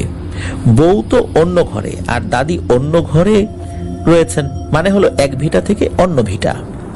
বাড়িতে পুরুষ মানুষ আছে অনেক। বাড়ির যে সকল মহিলারা ছিল তারা তাদের ঘর থেকে নিজেদের পরনের কাপড় এক্সট্রা যেগুলো ছিল সেগুলো নিয়ে আসলো। 2 থেকে 4টা কাপড় লম্বা করে টানিয়ে দিল আর আমার দাদিকে বউয়ের ঘরে যেতে পথ করে দিল। তার মানে হচ্ছে এক পাশে পথ করে দিল, অন্য পাশে পুরুষ মানুষরা ছিল, যাতে করে অন্যরা দেখতে না পায়, বিশেষ করে পুরুষ মানুষরা এই পথ দিয়ে কে গেল দেখতে না পায়। এটাই পর্দার একটা সিস্টেম করা হলো। তখন দাদি গেলেন সেখানে। যাওয়ার পর দাদি সাথে সাথেই বুঝে ফেললেন যে এটা কোনো রোগ না, এটা অন্য কিছু। তিনি পানি পড়া দিলেন, তেল পড়া দিলেন, তাকে মালিশ করলেন, ঝাড়ফুঁক করলেন। তখনও ওই বউটা শান্তই ছিল, কোনোরকম চিৎকার চেঁচামেচি করেনি। কিছুক্ষণ পর বউটা ঘুমিয়ে পড়ল আর আমার দাদি তাকে অন্য ঘরে নিয়ে যেতে বললেন বাড়ির মহিলাদেরকে। এরপর দাদিকে যখন মহিলারা জিজ্ঞেস করলো কি হয়েছিল, দাদি বলল বউকে বাড়িতে প্রবেশ করানোর সময় এই পুরনো ওয়াশরুমের পাশ দিয়ে আনা হয়েছিল আর ওই ওয়াশরুমের কাছে ছিল 7টি খারাপ শ্রেণীর জিন। এটা পিশাচ শ্রেণীর জিন। তারা বউয়ের শাড়ি থেকে কাঁচা হলুদের ঘ্রাণ পেয়ে বউকে ধরে বসেছে। তবে আল্লাহর অশেষ রহমতে আলহামদুলিল্লাহ এখন আর কোনো সমস্যা নেই। ঠিকই বউয়ের আর অন্য কোনো রকমের অস্বাভাবিক কোনো আচরণ লক্ষ্য করা গেল না বউ ঘুম থেকে ওঠার পরেও। এখন আমার দাদি তো বাড়ি যেতে চাইছে, কিন্তু বিয়েবাড়ির লোকজন তাকে সেই রাতে যেতে মানা করে আর বলে ভোর হলে চলে যেতে, কারণ তখন রাত প্রায় 9টা বেজে গেছে। ওই সময় মানে 1969 সালে রাত 9টা মানে কিন্তু অনেক রাত। এশার আজানও হয়ে গিয়েছিল, নামাজও হয়ে গিয়েছিল সেই সময়। তো দাদি দেখলেন এত রাত্রে 2টো বাচ্চা নিয়ে উনি যেতে পারবেন না, তাই তিনি থেকেই গেলেন। আর লোকদেরও অনুরোধ ছিল, এটা উনি ফেলতে পারলেন না। আমার দাদি নিয়মিত তাহাজ্জুদের সালাত আদায় করতেন। ওই দিন তিনি তাহাজ্জুদ পড়ার জন্য ওঠেন, কিন্তু অন্য দিনের তুলনায় ওই দিন একটু আগেই ওঠেন। উঠে তিনি বিয়ে বাড়ির একজন মহিলাকে ডাক দেন আর বলেন আমি নামাজ পড়ে চলে যাব আমার বাসায়। যেই মহিলাকে উনি ডাক দেন তিনি ঘুমের ঘোরে মনে করেছেন ফজরের নামাজ পড়ে যাওয়ার কথা বলেছিলেন, তাই তিনি ঘুমের মধ্যে হু বলে একটা শব্দ করে আবার ঘুমিয়ে পড়েন। দাদি ওঠেন, তাহাজ্জুদের সালাত আদায় করেন। তাহাজ্জুদের সালাত শেষ করার পর তখন উনি রওনা দেওয়ার চিন্তা করছিলেন। তখনও কিন্তু ফজর আজান হয়নি। আমার দাদি তার সকল সন্তানদেরকে অনেক আদর করতেন। অন্য বাচ্চারা বাড়িতে থাকার কারণে তিনি বাড়িতে যাওয়ার জন্য অনেক অস্থির হয়েছিলেন। তাই ফজরের আজানের অপেক্ষা না করেই তিনি বের হয়ে যান ওই বাড়ি থেকে। ওই বাড়ি থেকে দাদি নিজ বাড়িতে যাওয়া শুরু করেন আর ওনার বাড়িতে যেতে লাগতো 15 মিনিটের মতো পায়ে হেঁটে। দাদি হাঁটছিলেন, তার এক ছেলে কোলে এবং আর এক মেয়েকে হাত ধরে নিয়ে হেঁটে যাচ্ছিলেন। বাড়ি যেতে পথে একটা রেল লাইন পড়ে। দাদি রেল লাইনের উপর দিয়ে হাঁটছিলেন। কিছুক্ষণ পর দাদি টের পেলেন যে তার পিছনে কিছু একটা আছে। না, একটা না, অনেকগুলো। মানুষ না, খারাপ কিছু, এটা দাদি ভাবছেন, কিন্তু বুঝতে পারছেন যে এটা খারাপ কিছুই হবে। দাদি উচ্চ শব্দে দোয়া পড়া শুরু করেন আর দ্রুত হেঁটে বাড়ির দিকে যাচ্ছেন। হঠাৎ তিনি দেখেন 7টা পিশাচ। এই 7টা পিশাচ তার কোলের বাচ্চাকে ছিনিয়ে নিতে যাচ্ছে, কিন্তু রেল লাইনের মাঝখানে অবস্থান করছেন, ওরা রেল লাইনের অন্য প্রান্তে অবস্থান করছে, মানে রেলের যেই লোহা সেই লোহার পাশে। যখন কোলের বাচ্চাকে ছিনিয়ে নেওয়ার চেষ্টা করছিল ওরা, তখন দাদি কি করলেন, কোলের বাচ্চাকে কোলের এক পাশ থেকে অন্য পাশে নিলেন। আর পিশাচগুলো ছিল তার বিপরীতে। পিশাচগুলো আবার কি করলো, বাচ্চা যেই দিকে কোলে নিল আবার সেই দিকে আসে। দাদি আবার ঘুরিয়ে অন্য পাশের কোলে নিলেন। পিশাচগুলো আবার ওই পাশে গেল, কিন্তু পিশাচগুলো দাদিকে স্পর্শ করতে পারছিলেন না, কারণ দাদি দোয়া পড়ছিলেন এবং শরীর বন্ধ করে রেখেছিলেন। ওই সময় যেই বাচ্চাটা হেঁটে যাচ্ছিল সে তেমন কিছু দেখছিল না, কিন্তু দাদি দেখছিল এগুলো। পিশাচগুলো এভাবে দাদির পিছু নেয়। দাদি রেল লাইন থেকে পরে নেমে আসেন, নিজের বাড়ির কাছে আসেন, কিন্তু তার বাড়িও বন্ধ থাকার কারণে ওই পিশাচগুলো বাড়ির ভেতরে প্রবেশ করতে পারল না। দাদি ঘরে চলে গেলেন, আর কাউকে কিছু বললেন না। আর ওই রাত্রেই, তখন তো প্রায় ভোর হয়ে যাওয়ার মতো অবস্থা, যদিও তখনও ফজরের আজান দেয়নি, কিন্তু ওই সময় তার 2 বাচ্চাকে গোসল করালেন, নিজেও গোসল করলেন। ততক্ষণে অবশ্য ফজরের আজান হয়ে গেছে। দাদি ফজরের সালাত আদায় করলেন আর তার দৈনন্দিন কাজ শুরু করে দিলেন। ওই দিন কোনো রকম সমস্যা হলো না, সারাদিন ভালোই কাটলো। সন্ধ্যায় মাগরিবের আজান হলো। দাদি আজান শেষে চাপ কলে যাবেন অজু করার জন্য। ঘর থেকে বের হবেন, ঠিক ওই সময় তিনি একটা আওয়াজ শোনেন। আওয়াজটা কিছুটা মনে হচ্ছে কুকুর যদি খাবারের দিকে তাকে গড়গড় শব্দ করে, ঠিক তেমন। আর একটা কুকুর না, মনে হচ্ছে কয়েকটি কুকুর একসাথে আওয়াজ করছে, কিন্তু আলাদা আলাদা স্থানে। কিন্তু দাদি আশেপাশে কিছুই দেখতে পারছিলেন না। তিনি আবার ভালো করে দেখেন। ওই সময় তো আর টর্চ লাইট ছিল না যে লাইট জ্বালিয়ে দেখবেন। তিনি খালি চোখেই দেখার চেষ্টা করছিলেন, কিন্তু কিছুই দেখতে পারছিলেন না। আর কিছুক্ষণ পর দাদি দাঁড়ালেন এবং উঠোনে নেমে দেখার চেষ্টা করলেন, কিন্তু না, কিছুই দেখতে পারলেন না। এরপর ফজরের আজান হলে তার কয়েক মিনিট পর একটু হালকা আলো আকাশে দেখা যায়। একটা কথা বলা হয়নি, আমার দাদা তখন মারা গেছেন। আমার ছোট চাচা জন্ম নেয়ার 2 মাসের মধ্যেই দাদা মারা যান। দাদি তখন একাই ছিলেন। যাই হোক, দাদি এইবার আবার দেখার চেষ্টা করে আওয়াজ কোথা থেকে আসে। দাদির বাড়ির আশেপাশে অনেক বড় বড় গাছ ছিল, যেমন নারকেল গাছ, আম গাছ, বিভিন্ন ধরনের অনেক গাছ ছিল, বড় বড়, সেগুলো অনেক বড়। আর ওই গ্রামে গাছ আসলে অনেক বেশি ছিল। আর ওই সময় তো গ্রামে মানুষ গাছ পারতপক্ষে কাটতো না। তো দাদি দেখেন গাছের মধ্যে ওই পিশাচগুলোর মতো কিছু একটা বসে আছে। উনি শিওর হলেন এগুলো পিশাচই হবে, এবং একটা গাছে একটা পিশাচ বসে বসে ওই শব্দ করছে, সেই গড়গড় শব্দ, যেটা সারা রাত ধরে করেছে, সন্ধ্যার পরেও করেছে, আবার রাতের বেলাও করেছে, এখনো করছে। তো দাদি যখন বুঝতে পারলেন যে আওয়াজটা ওই দিক থেকে আসছে, আর এটাও দেখলেন অন্য আরেকটা দিক থেকেও আওয়াজ আসছে, তিনি ঘাড় ঘুরিয়ে দেখেন অন্য আরেকটা গাছে আরেকটা পিশাচ বসে আছে। এইভাবে দাদি 7টি পিশাচকেই দেখতে পান।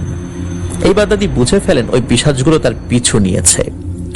দাদি ওই দিন আর বাড়ি থেকে বের হন না। সারাদিন যায়, রাত হয়। আমার বড় ফুপু তখন তিনি বিয়ের উপযুক্ত একটা মেয়ে।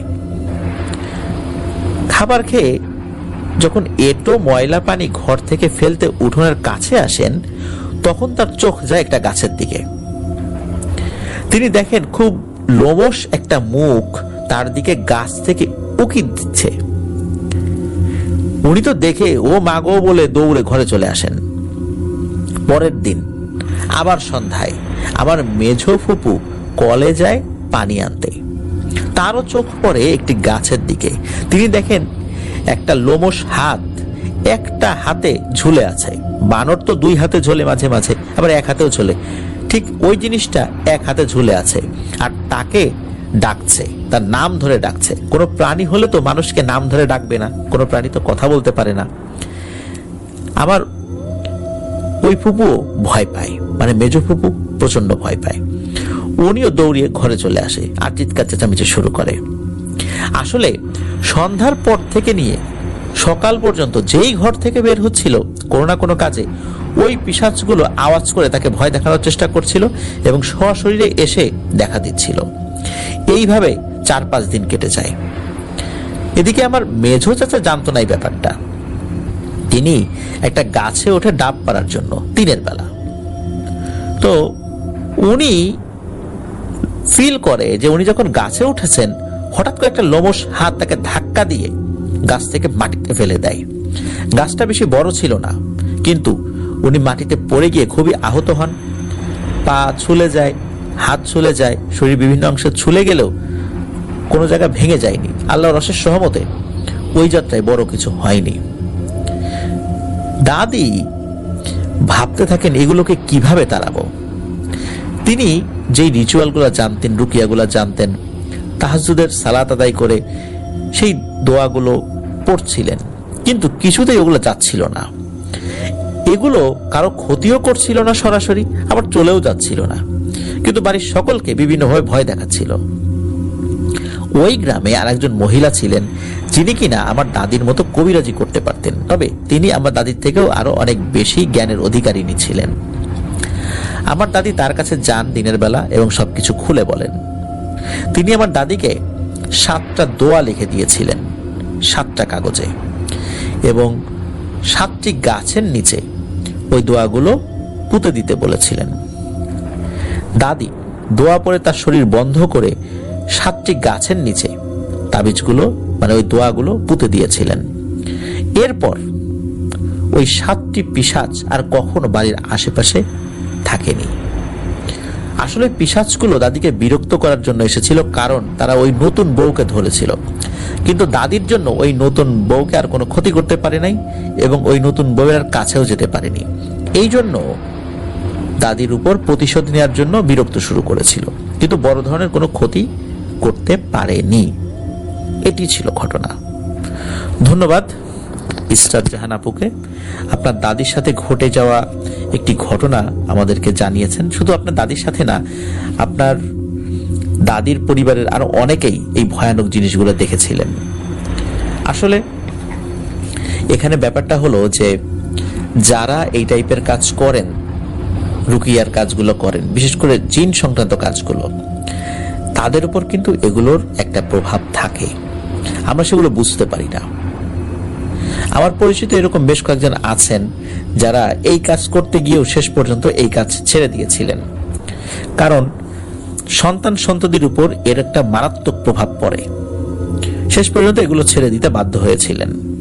সাধারণ ঝাড়ফুঁক করতেন, কিন্তু জিনে ধরা কোনো রোগীর ট্রিটমেন্ট করতেন না। প্রিয় লিসেনার্স, আশা করছি ঘটনাটি আপনাদের ভালো লেগেছে। চলুন আমরা চলে যাব আমাদের 86 নং এপিসোডের শেষ ঘটনায়। প্রিয় লিসেনার্স,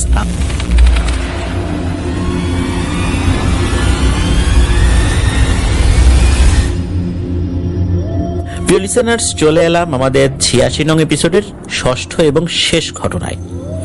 এখন যে ঘটনাটি আমি আপনাদের সাথে শেয়ার করতে যাচ্ছি, এই ঘটনাটি আমাদেরকে পাঠিয়েছেন একজন রেমিটেন্স যোদ্ধা ভাই, সৌদি আরব প্রবাসী। ওনার নাম হচ্ছে মুজাহিদ। ওনার বাড়ি যে এলাকাতে, ওই এলাকাতে আমি গিয়েছিলাম। এমন দুর্গম এক উপজেলা, সুনামগঞ্জ যেটা জেলা সদর, এখান থেকে সরাসরি আপনি গাড়ি নিয়ে সেখানে যেতে পারবেন না। সুনামগঞ্জের যেই উপজেলাগুলো সরাসরি সড়ক পথে যাওয়া যায় না, মাঝখানে নদী অতিক্রম করতে হয়, এটা এমনই এক উপজেলা। উপজেলার নাম হচ্ছে দোয়ারা বাজার।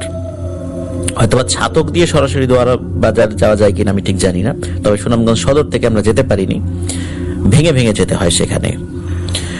তো এই দোয়ারা বাজার উপজেলার বগলা বাজার ইউনিয়নের বাগমারা গ্রাম হচ্ছে এই মুজাহিদ ভাইয়ের বাড়ি। আর বাগমারা গ্রামের একটা অংশ হলো পশ্চিম পাড়াতে ওনাদের আবাসস্থল বা পৈতৃক নিবাস আর কি।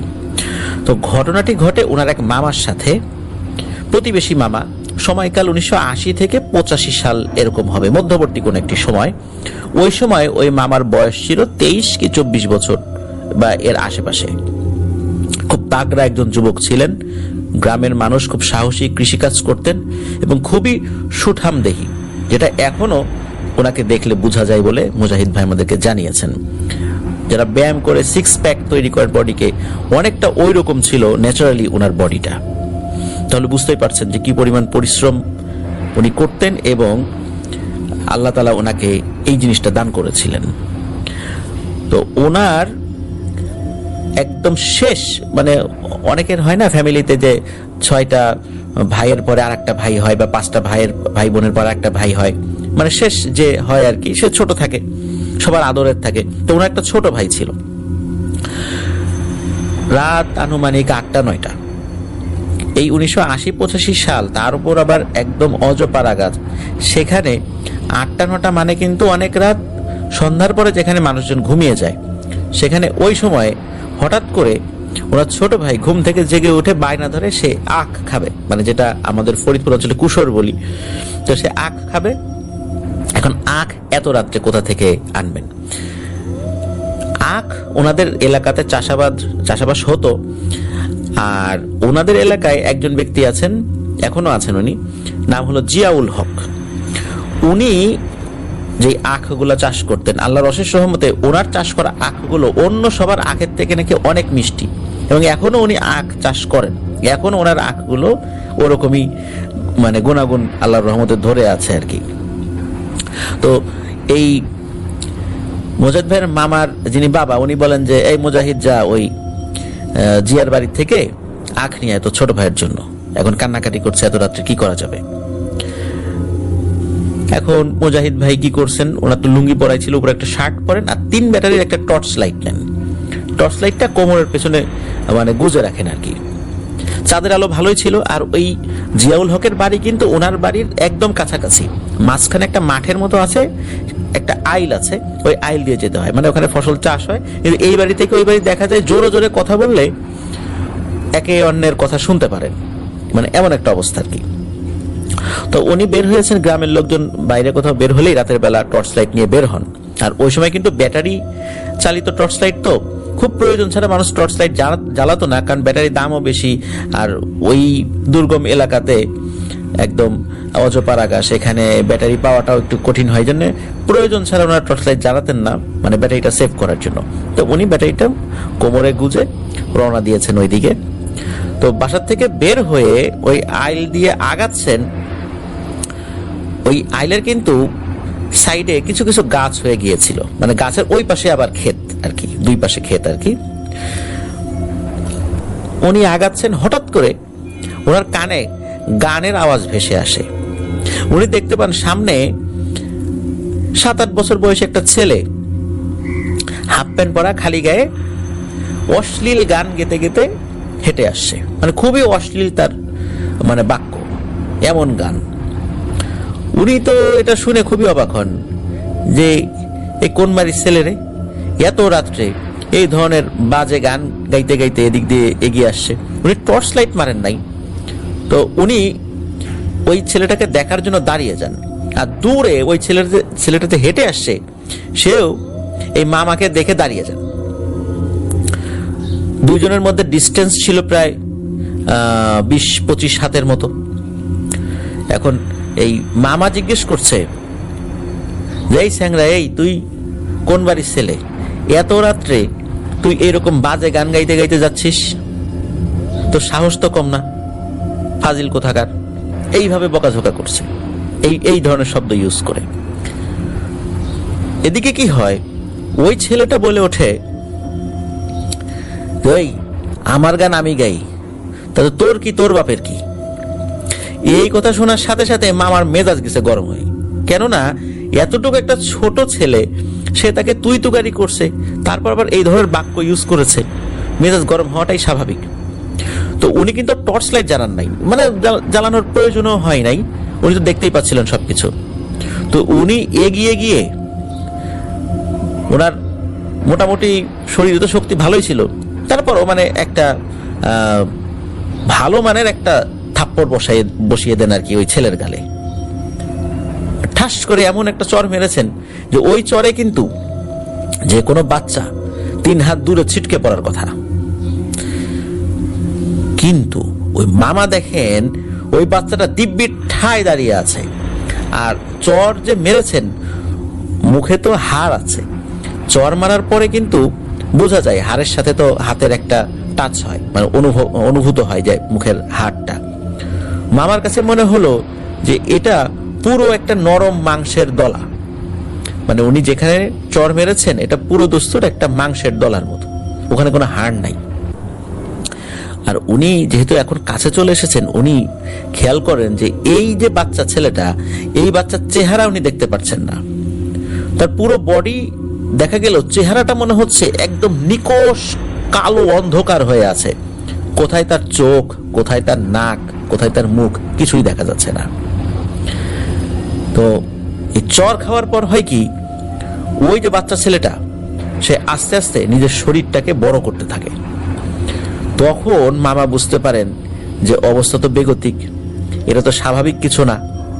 কিন্তু অল্প সময়ের মধ্যেই নিজের শরীরের আকার বড় করে সাথে সাথে ওই অবয়বটা মামার গলা চেপে ধরে এবং মেরে ফেলবে এমন একটা অবস্থা। মামা তো গ্রামের ছেলে, উনি জানতেন যে এই টাইপের বিপদে যদি কখনো কেউ পড়ে, বাঁচার জন্য তখন তাকে চ্যালেঞ্জ করতে হয় যে এই তুই আমাকে এভাবে মারিস না, পারলে আমার সাথে যুদ্ধ কর, আয় আমরা কুস্তি করি। তখন নাকি ওরা কুস্তি করা শুরু করে। মামার তখন ওই সিচুয়েশনে ওই বিষয়টা মাথায় আসে। তখন মামা বলে যে তুই আমাকে এভাবে মারিস না, আয় আমরা যুদ্ধ করি, যে জিতবে সে বাঁচবে।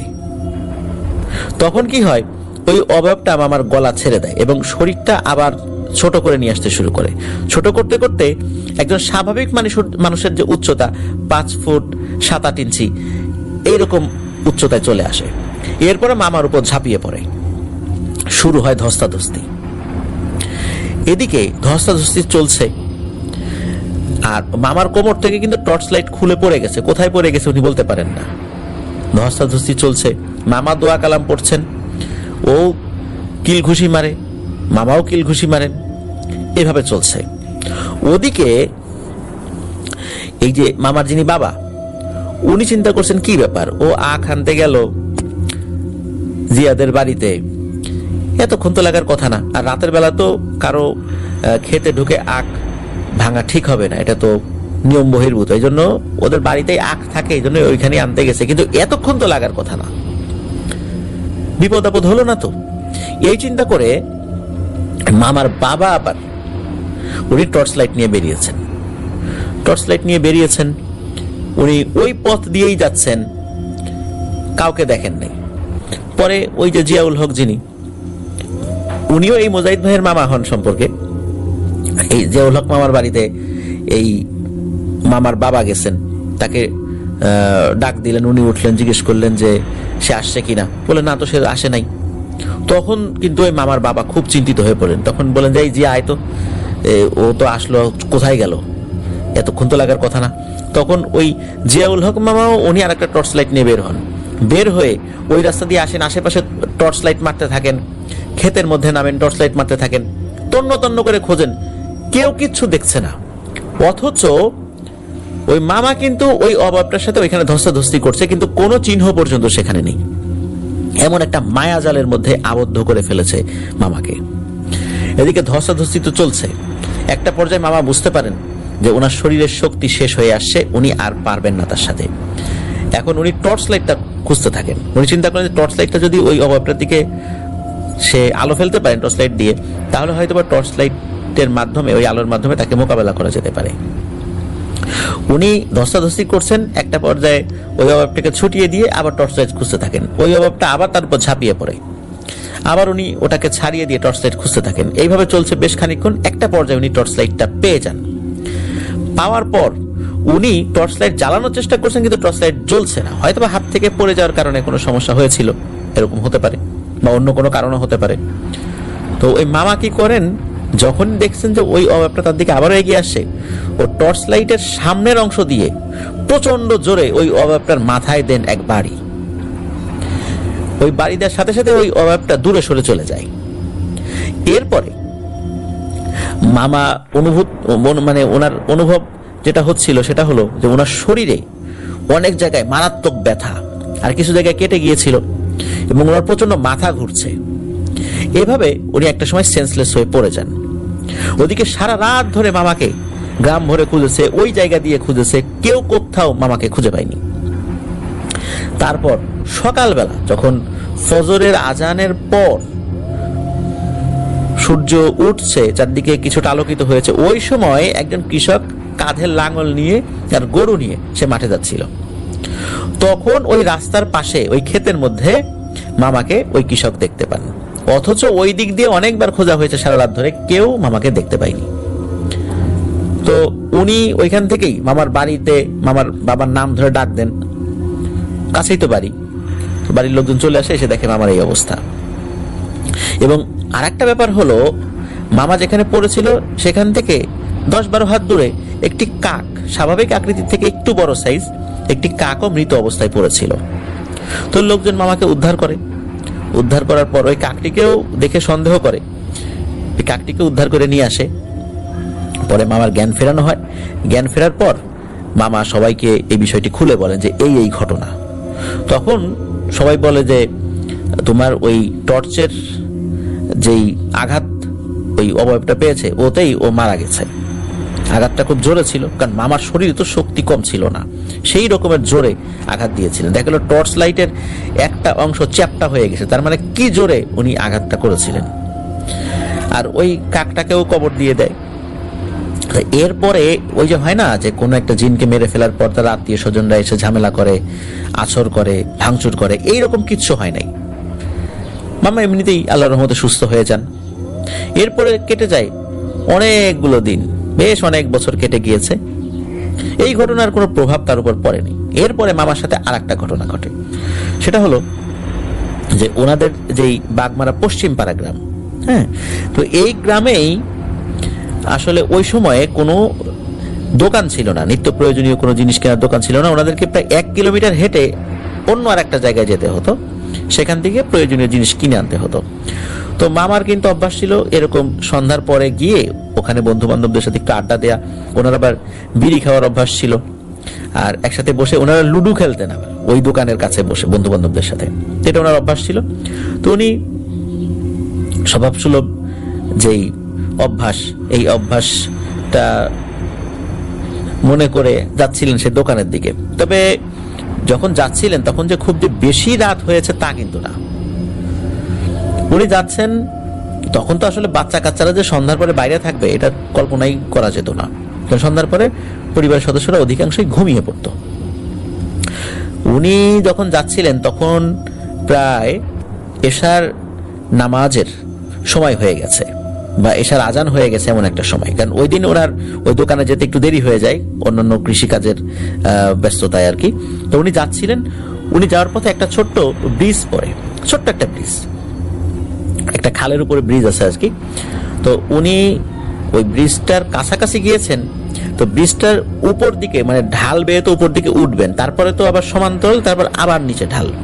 তো উনি ওই ওঠার সময় দেখতে পাচ্ছেন যে 3টা অবয়ব, হয়তো বাচ্চা 10-12 বছর বয়সী ছেলে পেলে বা 7-8 বছর বয়সী ছেলে পেলে যতটুকু উচ্চতা হয় মনে হচ্ছে, এরকম 3টা অবয়ব ছোটাছুটি করছে, খেলাধুলা করছে।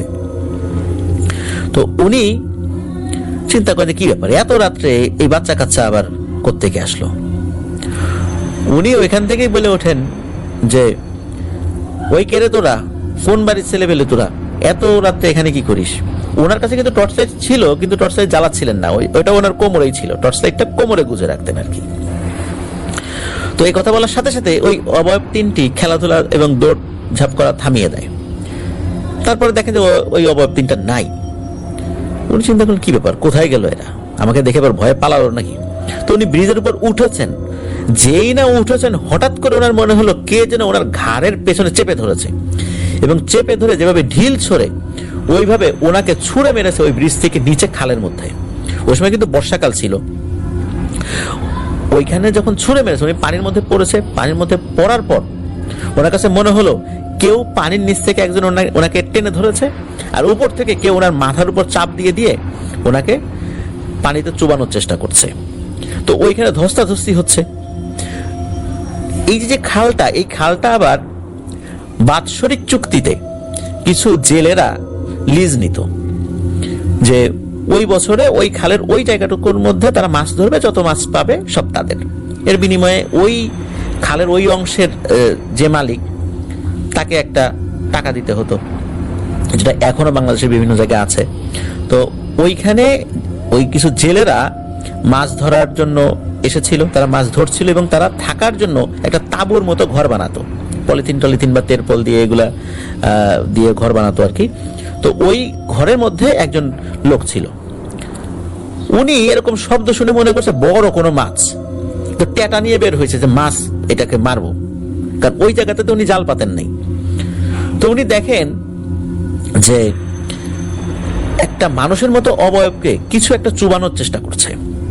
তো উনি আবার এটা দেখে বুঝতে পারেন যে এটা তো আসলে কোনো মাছ না। তো কে এটা দেখার জন্য উনি আবার আবার ওনার তেরপলের ওই তাঁবুর মধ্যে ঢুকে টর্চ লাইটটা নিয়ে এসেছেন।